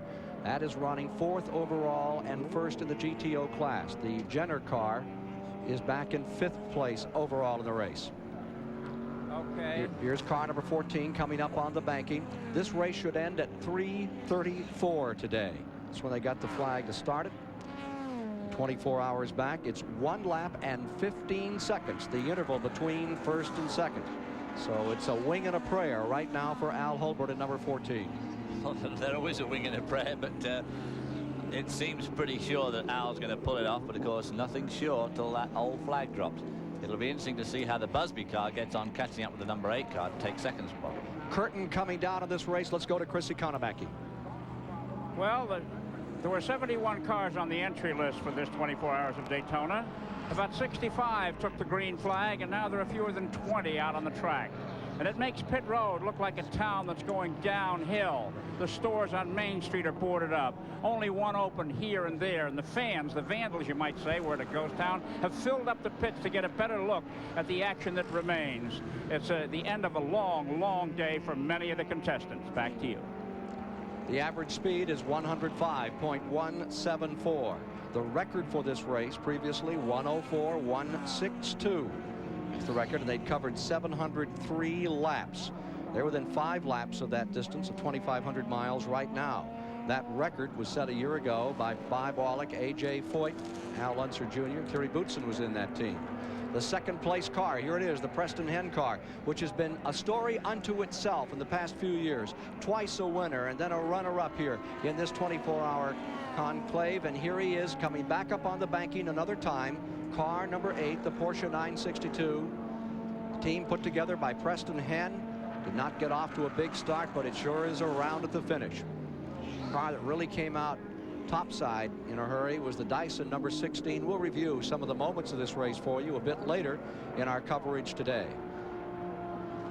Car number 8 being chauffeured by A.J. Foyt. They've turned the boost up on it, and they can't do that from inside the car anymore, David. They have to stop and do it. That's one of the things that I've no doubt Al Holbert will be putting on his management hat and having a bit of a whinge about. It is a problem for the turbocharged cars because not only can you not turn the boost up, but if anything goes wrong, you can't turn it down either. So this can be a big problem. You can, of course, you can come into the pits and they'll do it for you externally, but a lot of the teams who are used to having a boost controller in the car found it difficult in practice in the early part of this Here race. comes the second place car on pit road. Could be a break for Busby and company, number 67. A correction. Correction came around the. I thought he was coming down and slowing for the pit road. That's that turn 1 complex, which is quite tricky these days. A lot of guardrail there, and it's not very wide. Let's go to Dave Despain. You know, Ken, it's fascinating as we watch all of these cars and the greatest gathering of international stars ever to come to this racetrack to think back a few years when something called IMSA, the International Motorsports Association, really wasn't in a position yet to live up to its name. But a funny thing has happened to IMSA along the way. Bob Varsha has the story. In less than 2 decades, the International Motorsports Association, IMSA, has grown from a little-known series of 4 races for sports cars into a 10-month coast-to-coast caravan embracing more than 80 races in 7 different classes. In 1986, IMSA's premier series, the Camel Grand Prix, will pay out a record $500,000 million in prize money. The man behind all that growth is John Bishop, who has engineered IMSA's rise with the plain-spoken manner of his native New England. Well, the plan was to be successful. And we decided to make a place for ourselves with GT racing, and we're glad that it has prospered as it has. What it took was a simple formula, a race for every taste. Small front-wheel drive sedans, big-engine domestic muscle cars, and the fire-breathing prototypes that attract headlines through sheer power and speed. Our audience is really, I guess, what they call upscale up there on 3rd Avenue. But, and it is. There's no question on that. So it's an affluent, upscale audience. Beyond attracting fans, IMSA is attracting racers. For international stars like Belgium's Terry Boutsen, IMSA racing is the world's best. I mean, there are a lot more cars here than there are in Europe, and the World Championship Series is not the best at the moment. I think IMSA is quite good, and I like to come here personally, and I think everybody enjoys it. That sentiment is shared by Bruce Levin, who has been a part of IMSA racing from the beginning. Well, no question, it's a premier road race in the world, road racing series in the world, and John Bishop has done probably, I can't say enough for it, an exceptionally good job. We don't pretend the Camel GT to be a world championship. It is a U.S. domestic championship, and that's where our business is, so it's where it's going to stay as far as we're concerned. 17 minutes away from IMSA's proudest moment, its most exciting 24 hours ever. Let's go down to pit road and Jerry Garrett. Well, Dave, the lead car has a fascinating pedigree. It's the 3rd 962 ever made. It's the first 962 ever to win a race, and it was almost destroyed last year at Sears Point. The team decided at the last moment to repair it instead of toss it away, but they sold it a month ago to Jim Truman. Truman drove it around and said, "This car isn't fit. I don't want it. You can have it back." It's leading the race now. Could win it. I like a story like that. That's amazing. Let's go back up topside to Ken Squire. Well, there you see it, car number 14 continuing to lead. The interval between 2nd and 3rd is now 15 and 4/10 seconds between the Foyt car and the number 67 car. Here's one that's slowing down on course. Number 35, one of the Camel Light cars coming down. David? I wouldn't want to have Jochen Mass breathing down my neck 15 seconds behind with only 15 minutes to go, because Jochen Mass is one of the best long-distance drivers in the world. He's won many, many of these sort of races. The car is from Puerto Rico. That's that Porsche Royale Gonzalez car in Febles. And that car, running in the Camel Light class, is in 2nd place in the Camel Light for the smaller prototype cars. That just shows how, until the flag drops, you're never safe. I mean, it looks like their fine run could come to an end. In the early morning hours on lap 423, this number 14 car coasted to a halt near the chicane. Everyone thought it was over. All hope appeared lost. Driver Al Unser Jr. said they hoped repairs could be completed in time to perhaps finish 3rd or 4th. And here they are. Willie T. Ribbs has rejoined us here as we get down to the final moments of this race. This is as good an endurance race as we've seen, Willie. It's as good. I've been out on the track. In fact, I was late getting to the booth because I've been out scouting. AJ, this is AJ's alley. It's right at the end. AJ's a showman. He likes to turn the crowd on. It's AJ versus Mass for 2nd place right now, right to the finish. All right, let's find out what is Chris Economaki doing. We haven't heard from him from some time. Probably tasting wine or something down there. No, I've been winding up my stopwatch, David, but right now, Jochen Mass has suddenly found some speed in that number 67 car, and he's catching AJ Foyt at the rate of 3 seconds a lap. We may have a Garrison finish for 2nd before this day is out. Back to you. Now, though I wouldn't want to be AJ being hounded down by Jochen Mass, I wouldn't particularly want to be Jochen Mass trying to get past AJ Foyt with just about 5 minutes left of a 24-hour race either. AJ has a great car coming back here for the Daytona 500. This event begins Speed Weeks at the Daytona International Speedway. Next Saturday, Buddy Baker says he's going around this 2.5-mile tri-oval in an Oldsmobile at 207 miles an hour. He said that's what it's going to take for the pole, and he kind of feels it may be him. And there's going to be a lot of cars doing between 203 and 207. It's going to be a real bang-up day next Sunday for qualifying. Here we are with car number 67. This is your 3rd place car. What a story here. Jim Busby just doing a magnificent job with this machine. A little smoke pouring out there. A little bit of smoke. Also, right on the left front corner in front of the wheel, there's something flapping. I don't know whether the bodywork's coming away. You can't see it so well here, but as you have that head-on shot as it goes down the pit straight here, there's something definitely coming loose in the left front corner. Again, their 2nd car being driven by Jan Lammers crashed. 44-year-old John Morton is part of that team. Busby was telling me, he says he's the rock center of this team, and he said everybody kind of gathers around him. A lot of the people that are responsible for the car, Bob Kilpatrick not here today, he's watching on television. There's 17 people from the tire company that support it, as well as the 17 that work out there in Laguna, California.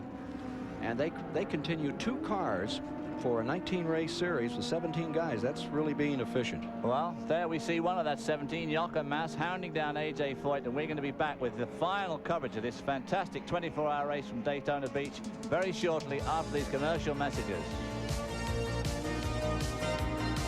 Class. That's the Lanny Hester car from Nashville, a Nashville team here. Lee Mueller is involved, Morris Hasse as well. And there you see the standings on GTO. Scott Pruitt teamed with Bruce Jenner.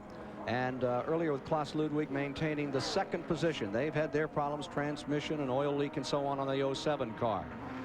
It's the Hester car living out every man's dream of coming in and winning here in this endurance race. And there is a little bit of something for everyone in this event.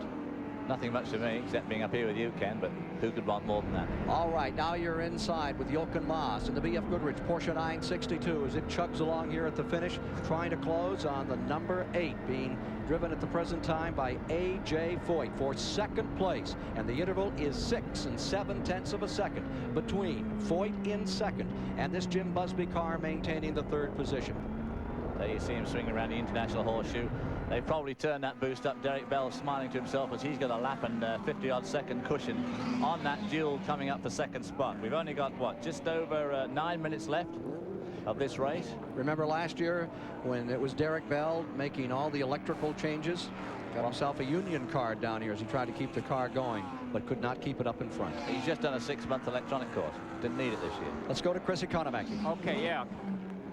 Chris? Yes. Okay, I'm going to talk to Derek Warwick about the problems that his co-driver is having in that car with that broken seat. Derek, you look a lot more refreshed now. What's it like in there with the seat the way it is? Well, he's doing a remarkable job, because when I was in the car, it was just impossible to drive. It was moving about sideways, and it was fully extended, and you just had to go on tiptoe. So, I mean, it's fantastic. Well, you think he's going to catch him? For sure. We've got 2nd now. Okay, Derek Warwick, co-driver car number 67, talking about how it's driving with that broken seat, back topside. Your countryman's predicting 2nd place here. Yeah, he is my countryman, and poor old Derek's been a bit shuffled around in Formula One this year. He should be Grand Prix driving this year, but he's not, and maybe we'll see a bit more of him as in a regular IMSA driver in the Camel GT series in 1986, which would be great for the series. Final moments as you're inside that car that is running in third, closing on A.J. Foyt. There's the leader another time. Al Holbert holding on, leading by a lap plus. He tries to get this one to stay together. It was in this hour. They had all those electrical problems and had to sit it out a year ago.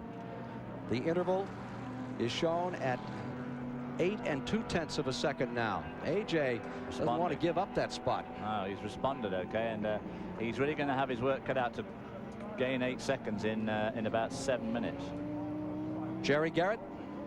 Well, Ken, if Derek Bell looks especially overwrought in this thing, he's thinking that he has finished in this race second 4 times, and his teammate Al Holbert at least twice. So they're hoping to shed that bridesmaid role, but these last few minutes are just heart-rending. They don't know what bridesmaid is. At least they finished second 4 times. Okay. Apparently less than 3 minutes left, we're told, to finish this race up with car number 14. Holbert out in front. Staying there, steadying that car. Derek Warwick now driving to bring out this car with the checkers, hopefully this afternoon in the 24 hours of Daytona. Second place taking a look back here for second and third place.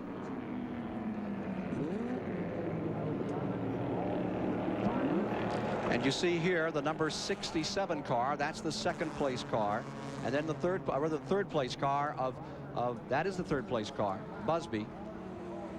Derek Warwick driving, trying to close on A.J. Foyt in second. 8 2/10 of a second separating these 962s.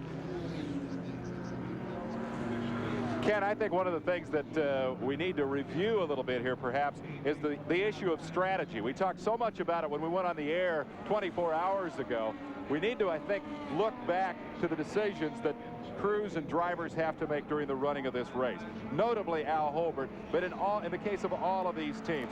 Bill Adam, as you join us here in the STT Pit Center, we saw it throughout this event. A car would take the lead. Busby had it for a long, long time. The Foyt crew, Foyt, Hand, Sullivan, Lyondike had it for a while. And now late in the race, the Holbert, Bell, and Unser team have it. But in every case, they had problems. They came into the pits. They had to make major repairs. When they went back out onto the racetrack, they had to decide on the strategy. Here is the guy that you're seeing in the upper right there. That is Bob Holbert. That is Al Holbert's father. He was the champion of American road racing back when the series was called the U.S. Road Racing Championship, appropriately enough, and it was the premier prize in American competition. Bob Holbert won it, and he is now one of the key strategists in the Holbert pit. He and Junior put their heads together in the middle of the night. When they went back out onto the racetrack, they said, look, we're not going to try to catch up. We're going to dial the boost at the level we want. We're going to dial in a lap time of, I think it was about 1 minute and 50 seconds, and we're going to run, and we're going to hope that we finish. It's a strategy that looks like it's going to win the race. But the point that I have for you, Bill, and I'd like you to comment on it, is how do you make those decisions? How do you decide 6 hours, 12 hours, 18 hours into the race when you've lost 6 or 8 or 10 or 100 laps? How do you decide how fast to go when you go back out there? Well, there's a certain amount of guesswork involved. Like some teams, the Dyson team, for example, I think took a bit of a risk, which unfortunately didn't pay off for them by running an extremely hard pace at the start of the race, and they subsequently suffered a fair bit of damage to their car through a crash. And I'll interrupt just long enough to note that in our first show, you predicted that within the first 15 or 20 minutes of the race. You said he was bouncing off curbs and stuff. He was in trouble. They later hit the wall. Go ahead. Very, very unusual to do that in a race like this, but Al Holbert has been around for such a long time and has shown his brilliance time and time again. I think he's assembled the absolute cream of the crop for all his people. His co-driver is a world champion, his crew chief and all his crew are so experienced with this car. They know exactly what they can get out of it.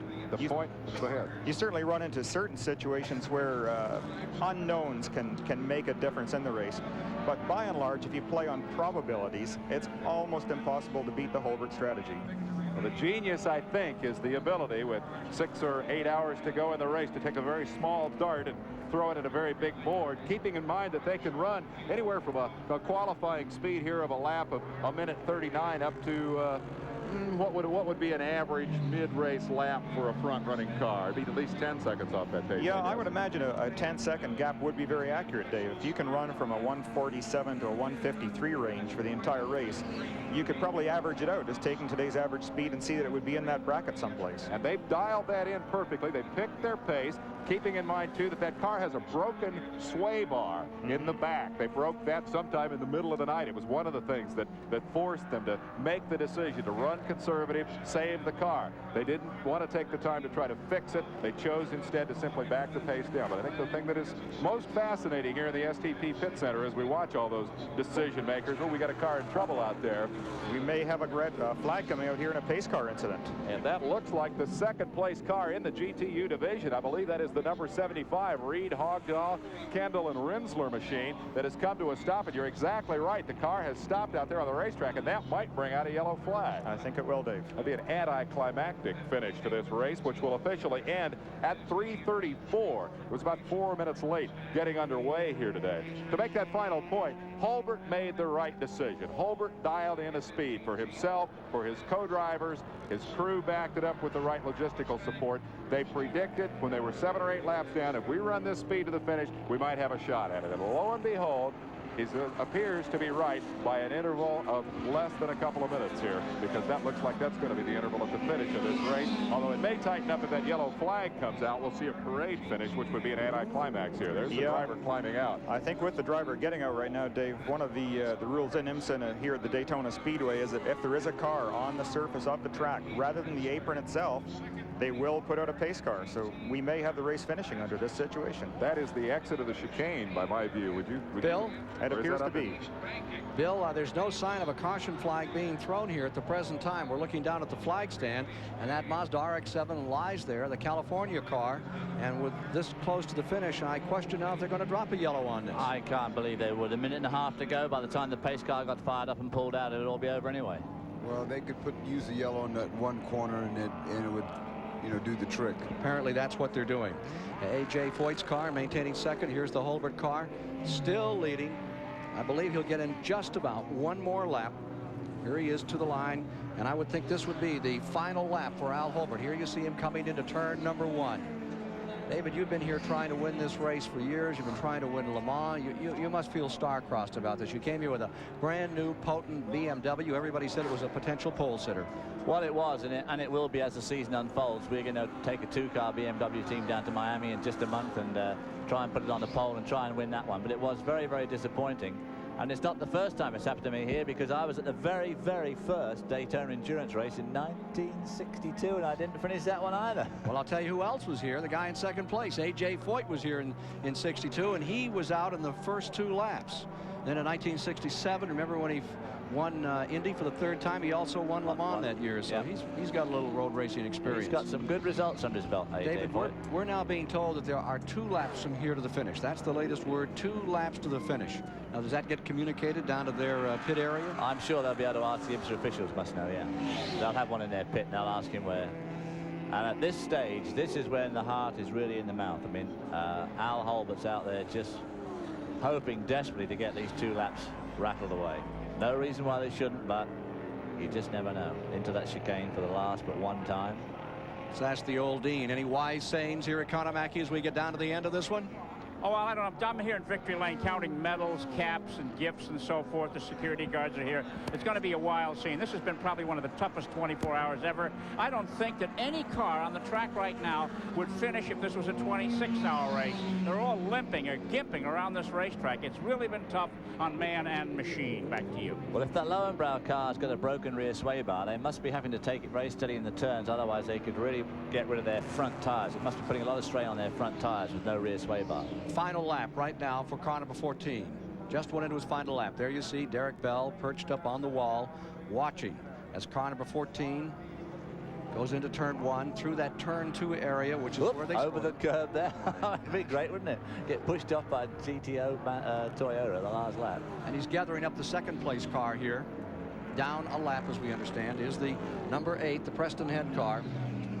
Foyt made a real run. Lyondike did a great job for them. The IndyCar Rookie of the Year. And, of course, that Sullivan lad did a marvelous job. He's been here twice before. Not exactly. Sullivan's done a lot of road racing, too. He did a lot of Can-Am. He was a very successful Can-Am driver before, and Formula One, too. He drove well in Formula One for at least one season.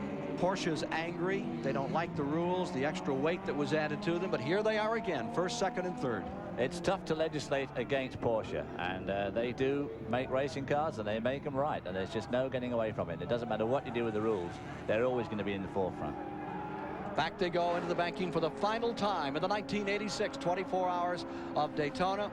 There you see the A.J. Foyt car pulling up, settling down to the end of this one. He wants to hang alongside there because he wants to be in the, obviously, in the winning photograph. Remember back in the early days when Ferrari came in here and lined them up side by side, 3 abreast? The days of Scarfiotti and Bandini, and I believe Pedro Rodriguez was part of that picture. And then, of course, he drove here in the Porsche in '71. And hopefully that we'll see the end of the Porsche dominance of this class of racing in 1986. They come up to the flag line. All right, coming down to finish it. And for Al Hobel, all those years of effort, those second place runs, 76, 80, and 85, about to end. Al Holbert's car, number 14, will win the most prestigious sports car race in the Western Hemisphere. The 24 Hours of Daytona belongs to Warrington, Pennsylvania team, Al Holbert. And the drivers he collected for this race brought him home a victory in the one that has always escaped him. Derek Bell and Al Unser Jr., also responsible for the driving chores, and a great crew on that team, has given them the one thing they were seeking. Their victory in the IMSA championship last year was one thing. This has always been in their craw, however, to win this race. Well, it certainly gets the season up to a flying start, too, because there's a lot of valuable points at stake, and they prove they can finish these huge long-distance race. The shorter races, they'll feel very, very confident as they go into the 86 season now. We'll meet the drivers who have gone the distance for 24 hours and check the records, give you all the particulars on that in various categories as we see Derek Bell shaking hands with some of the folks along pit road. We'll be back with more from the 24 Hours of Daytona in Victory Lane after these messages. Victory Lane at the 24 Hours of Daytona. Let's join him there. Well, Al Holbert is a tired-looking man. His car begrimed, greasy, as he eases out of the cockpit now with a towel around his neck, rubber dust all over him. The first order of business is the SunBank medal that he's getting for victory in the competition today. Oh, boy. Worn out, Al? Anxious. Here's Al Unser giving his co-driver a kiss. Where's your third man? Where's Derek Bell? Come on up here, Derek. Let's get a look at you here, Al. Are you surprised? Lord, am I surprised. I mean, we were so far out of it, and just perseverance, and the other guys had their problems later, and Derek kept at it, and Al kept at it to the point of hurting his foot, and the guys kept at it, and we made great repairs of some mistakes in preparation, so I guess it balanced out. Al, it's been 12 years or thereabouts since you came to Daytona. It's been a long try, hasn't it? It sure has. I've been second, I don't know, at least 2 or 3, maybe 4 times. And last year was a big disappointment for the guys, of course. And it's just wonderful for Lowenbrow and Holbert Racing. And, of course, all the people associated, my wife at home, of course, her prayers and people at home, you know, it makes a difference. Well, we want to congratulate you. We want to talk to some of your colleagues. Come on over here, Al. How's it compare with the Indy 500? Well, I don't know. We haven't won it yet, so I don't know. I mean the race. There's really no comparison. There's so much more work here for a driver and for the crew and everything. It's so much work, and it's great. It's great to win. What about your feet? I understand that they gave you trouble partway through. Yeah, this morning my right leg from when I broke it in the IndyCar at Elkhart Lake in August, all the ligaments and everything didn't heal all the way, and come 10 o'clock this morning, it just finally gave out on me. But as far as last night and all that, it was fine. You were in the car when it quit out there on the track. What exactly happened? The throttle cable just broke. It just came up on the banking and stood on the gas, and the pedal just went to the floor and no engine. Okay, we'll be back in Victory Lane in a moment, but now let's go to my colleague Jerry Garrett with A.J. Foyt. Well, it looked like we had it locked, and then we lost it, and then we had it locked, and we lost it. So that's a 24-hour race, so. Al Holbert knew that frustration last year, I guess. Well, yes, and the year before, you know, we run second, and it just, that's the breaks the game. So out of 4 races, I don't guess we can holler 2 firsts, 2 seconds. Well, teammate Arie Luyendyk, you did a lot of driving out there. The Flying Dutchman did okay. Yes, I enjoyed myself, and really have to say that I'm impressed by AJ. He did a fantastic job in the end, and I think he pulled us through to second place. You know, the car was running beautiful all night. I enjoyed the night riding, and he just did a fantastic job in the end, but it was too bad the throttle stuck. Well, I'm sure we'll be seeing more of these drivers. Chris Economaki has more from Victory Circle. Okay, I'm down here with Derek Bell, who's being posed in various photographs. Got a moment here, Derek? Yes, sure. You're a fitness freak. You wouldn't believe it, would you? Al Holbert's huffing and puffing, and Al Unser's feet hurt. Where are your aches and pains? I was absolutely rigid with cramp about an hour and a half ago. Really? Yeah, when I got out the last time, it was had been very hot, and I'd been driving extremely hard, and I was just absolutely destroyed. Derek, you're an old 24-hour veteran, Le Mans and all the rest. How tough was this one compared to the previous ones I've you've been in? second here 4 times, and I never ever won it. And this was the hardest 24-hour race I've ever had in my life. Including Le Mans? Including Le Mans. I mean, Le Mans isn't hard because you have that long 4-mile straight to recover. But this place here is just unbelievable. I mean, it's hard, hard, hard. And we were chasing from the end of the first hour. We were going flat out all night, lapping in the same times we did in the daytime. And the car stood up to it. Derek, you mentioned earlier that the front sway bar had been broken and that it made driving difficult. Can you tell us a little bit the way the car handled under those circumstances? Well, it happened, I think, while I was out there, because I was going down the back straightaway, and I went over some ripples on the banking, and the car just rolled all over the place and weaved, and I thought I was going to take into the wall. And it felt really very, very bad indeed. And then I carried on and thought, well, maybe it was just the fact I couldn't see very well, and was it because of the oil on the windshield? And perhaps that was the reason. Therefore, I couldn't pick out the right line for the corners. And in fact, all you got was a tremendous amount of rollover still, which meant the back kept rolling around as you changed direction. It just sort of flicked and rolled, and then it started to slide if you weren't careful. It was really most unpleasant. I think that was one of the reasons I felt so ill, you know, was that I was pitching about so much. It's quite a handful. Well, congratulations on winning it, Derek Bell. And now back to Jerry Garrett. Well, Jim Busby, your car gave us 24 hours of beautiful pictures, but it didn't quite finish where you wanted it to. Well, we had some axle bolt problems. They kept backing out, but the team did a terrific job, and the tires held up great, and these guys here were terrific. I mean, I think we had all the ingredients. We just didn't have the luck. You thought you had second right there till the end.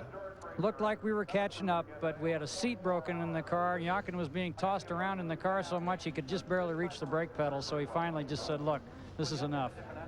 For the want of a nail, a horse was lost, or war was lost. What do they say? Let's go back to Chris Economaki with more from Victory Circle. Well, we're in the crowd here working down to the Camel Light winner. We'll be having a word with him in just a moment, but just give me another 30 seconds, please. So that's the scene in Victory Lane and all along pit road now as everybody takes the deep breath after 24 hours of competition in this event.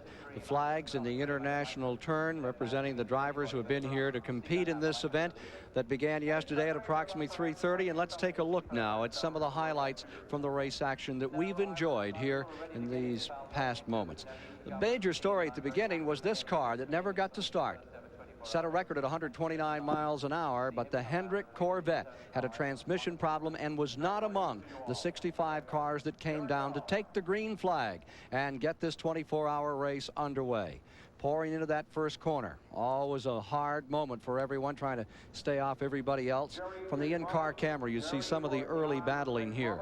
And pulling up, that was the number 67 right on the back of Al Holbert early on in the race. There you see the Jaguar at that time. Number 44 was running in second. The 14 was third. Then we saw some action along pit road here. That was the Hans Stuck car having a little bit of a problem and then had a major problem. It crashed going into the chicane, spun twice. Apparently a brake locked up on it and thrashed the car entirely. This is the 16 car, Rob Dyson's car, which ran magnificently at the top of the event. Then as night fell, car number 44 was having its problems, just too much downforce on the nose, and they pulled it in to work on it. Al Holbert's car was in. He was having braking problems in the night. And in the night, these were the remarkable pictures that the Goodrich car number 67 generated. Into the wall went Drake Olson's car. They were able to continue after this shunt. We know how the other guys feel. Later on, it was car number 67 out in front. He had a real yo-yo effect in this race. He was all the way down, came all the way back. That wheel came off the Dyson car. They'd been in the pits for a moment, went back out, and the wheel departed the machine. The result of that was to put them out of the race for good. The 67 car continued to have problems, as did the number 8. The Preston Hen car was in for some time in the midst of the night. Driver changes taking place approximately every 2 hours. And here you see a change on Preston Hen's car, which came through for a second place finish. The sparks were flying here as car number 68 was having its problems. John Morton's car, looping and getting back underway, was car number 14, and the car was so far down. Al Unser here, they thought they were going to be racing for 3rd or 4th place. That was about 5 o'clock in the morning. A throttle problem had developed, and they thought their day was over before the night was over. Well, there you see the scenes from Daytona. The race is over now. We'll be back with the final thoughts on this 1986 24-hour race here from Daytona in just a few minutes. So many hours here, we can shut off the Hoyer stopwatches. We are almost to the end of this affair. Chuck Trungale, the director of motorsports for Hoyer. These things have been all over the speedway, and they've done a great job here with the guys who turned in the best time. That Lowenbrock crew, they've turned in a tremendous effort here, and they've won the Timing is Everything award. That's right. And they've given the performance that Hoyer expects with all of their products and the quality that you expect with the Porsche.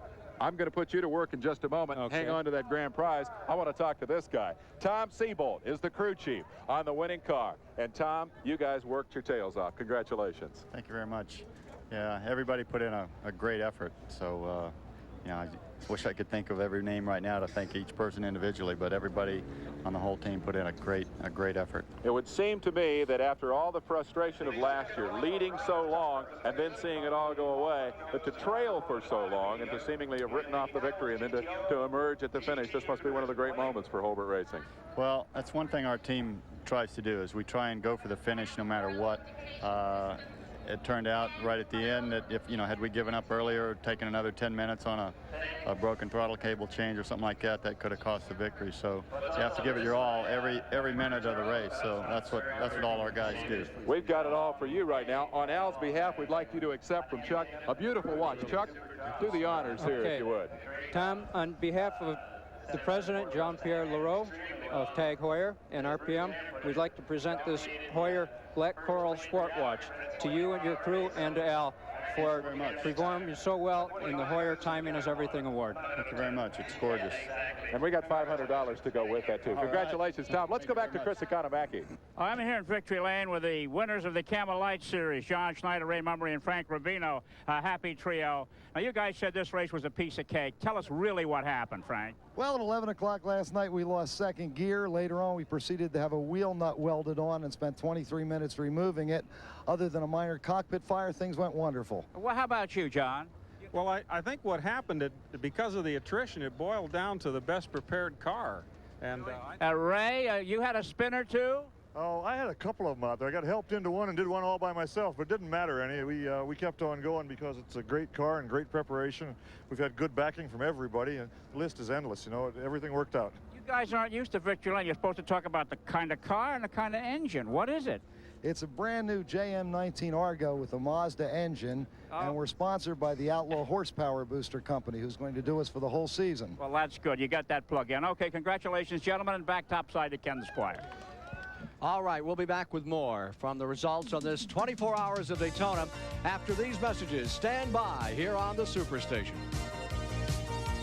Action, that's the biggest thing moving here at the Speedway right now. The Seagulls waiting for the folks to leave so they can have a little lunch. Let's review the final portion of the 24 hours of Daytona and some of the action that we saw here. This was the Preston Hen car, which was running well and was able to capture the lead right around dawn this morning. Around 7 o'clock, it went out in front and was to stay there for some time. Still seeing the effects of the breakfast time here this morning. Didn't create any more than 3 or 4 two-alarm fires. As dawn came up, car number 44 or 04 found itself in trouble. This was the Brian Redmond Hurley Haywood car and detonating their 12-cylinder engine.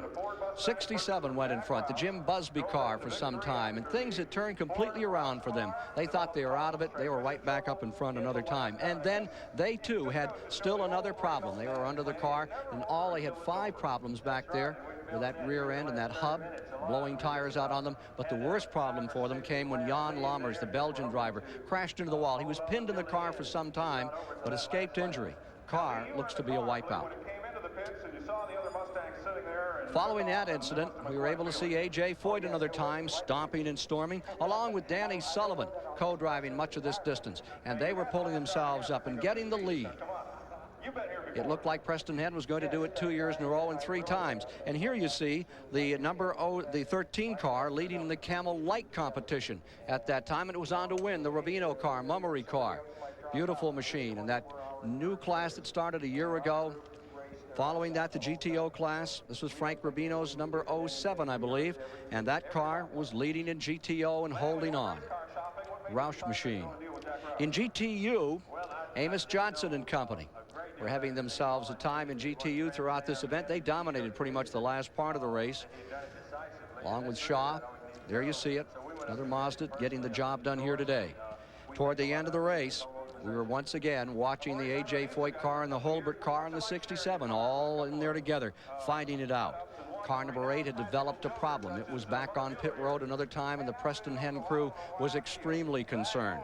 They worked for a considerable amount of time and were to lose the lead. Lose the lead right here. Car number 14 coming to turn number 1, hardest braking turn on the track. And here you see car number 14 going out into the lead.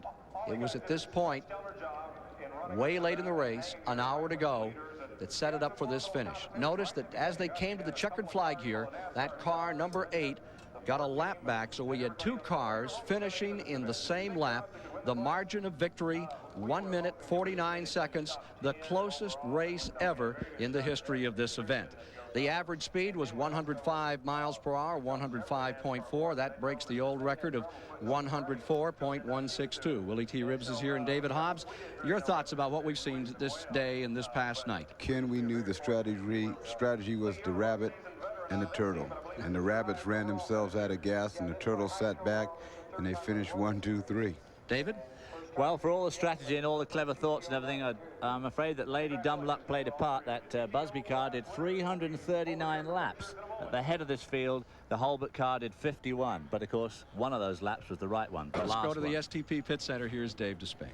We are not posing for a family picture here. We've got all the reporters, everybody who helped cover this race. Gentlemen, I'd like your lasting opinion, your lasting memory of this race. We begin with the senior citizen, Chris, age before My memory will be the fact that the IMSA regulars were joined by Indianapolis drivers, World Endurance drivers, NASCAR stock car drivers, Formula One drivers, open wheel drivers, go-karters, and an even airplane and a boat racer. A great mix. And the international aspect is evidenced by the flags in the corner. Great international coverage here. I'll remember this one a long time. Bill Hennessy, quickly, you labored through the night. GTO driver Lanny Hester, he's had a 4-year layoff. The biggest thing he's ever done is won 3 pole positions at the Daytona Dash race. He brought Maurice Hassey in here from Nashville Fairgrounds Speedway. His experience came in many stocks, and the pro was Lee Mueller, a great drive for them in winning. Steve Potter from the night shift. My old friends, Ray Mummery and John Schneider, coming home winners with Frank Rubino in the Camel Light class. Give Bob Barsha a crack. I tell you what, Dave, I love that story about the ugly little Porsche that nobody wanted, and Al Holbert brought it here and won with it. I think they ought to park it in a museum, give it fresh oil and a pat on the bumper every day for the rest of their lives. Bill Adam, race driver and broadcaster. Same thing, just tremendous faith shown by Al Holbert and his crew and his car, showing the old axiom, never give up. Jerry Garrett from pit road. The end of 2 decades, 2 generations of frustration for the Holbert family. Al Holbert never won here, neither did his father Bob, all the way back to the 60s. I like that, and I'm a record freak. Closest Daytona in history is the way it will go into the book, and I like remembering that. That's the story from down here. The Daytona International Speedway has seen its best 24-hour race here on the Superstation, and it's been a joy to bring it to you. Folks beginning to filter out of this racetrack. Coming up on the IMSA circuit, they'll move on to Miami for their next event, and then Sebring, which you'll be seeing here on the Superstation. WTBS will have coverage of that at the start, at the finish, and 5-minute reports, and flag-to-flag coverage later this year at Charlotte, North Carolina. What a joy to see such a great victory by Al Holbert, who is probably one of the best representatives this sport has ever enjoyed. After his IMSA championships, to see him put the cap on it here and win this 24-hour race, the one that's eluded that team now belongs to them. It is their day. not just for Porsche or their sponsors, but for Holbert in particular. There couldn't be a better man in victory lane. For Dave Despain, Chris Economaki, Jerry Garrett, Bob Varsha, Bill Hennessy, Jim Roller, David Hobbs, Willie T. Ribbs, Bill Adam, and Steve Potter, I'm Ken Squire.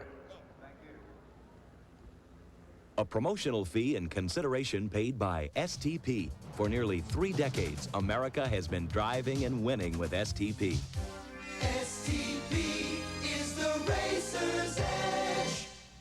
And by the Hawaiian Inn. Racers love the Hawaiian Inn, a Polynesian paradise in Daytona Beach. Dazzling tropical review, delicious food and drinks, and best of all, real American hospitality. It's fabulous. It's the Hawaiian Inn. It's Daytona Beach. And by Goodwrench, Mr. Goodwrench and General Motors Parts. No one knows your car better than Mr. Goodwrench. No one. And by BF Goodrich TA Radials, makers of the world's most complete line of high-performance car and truck radials, built for you to take on the road. And by Heuer, Tag Heuer, your partner today and tomorrow. In aviation, nautical sports, and motor racing, Tag Heuer's unsurpassed technical and styling skills provide the top range of watches and timers.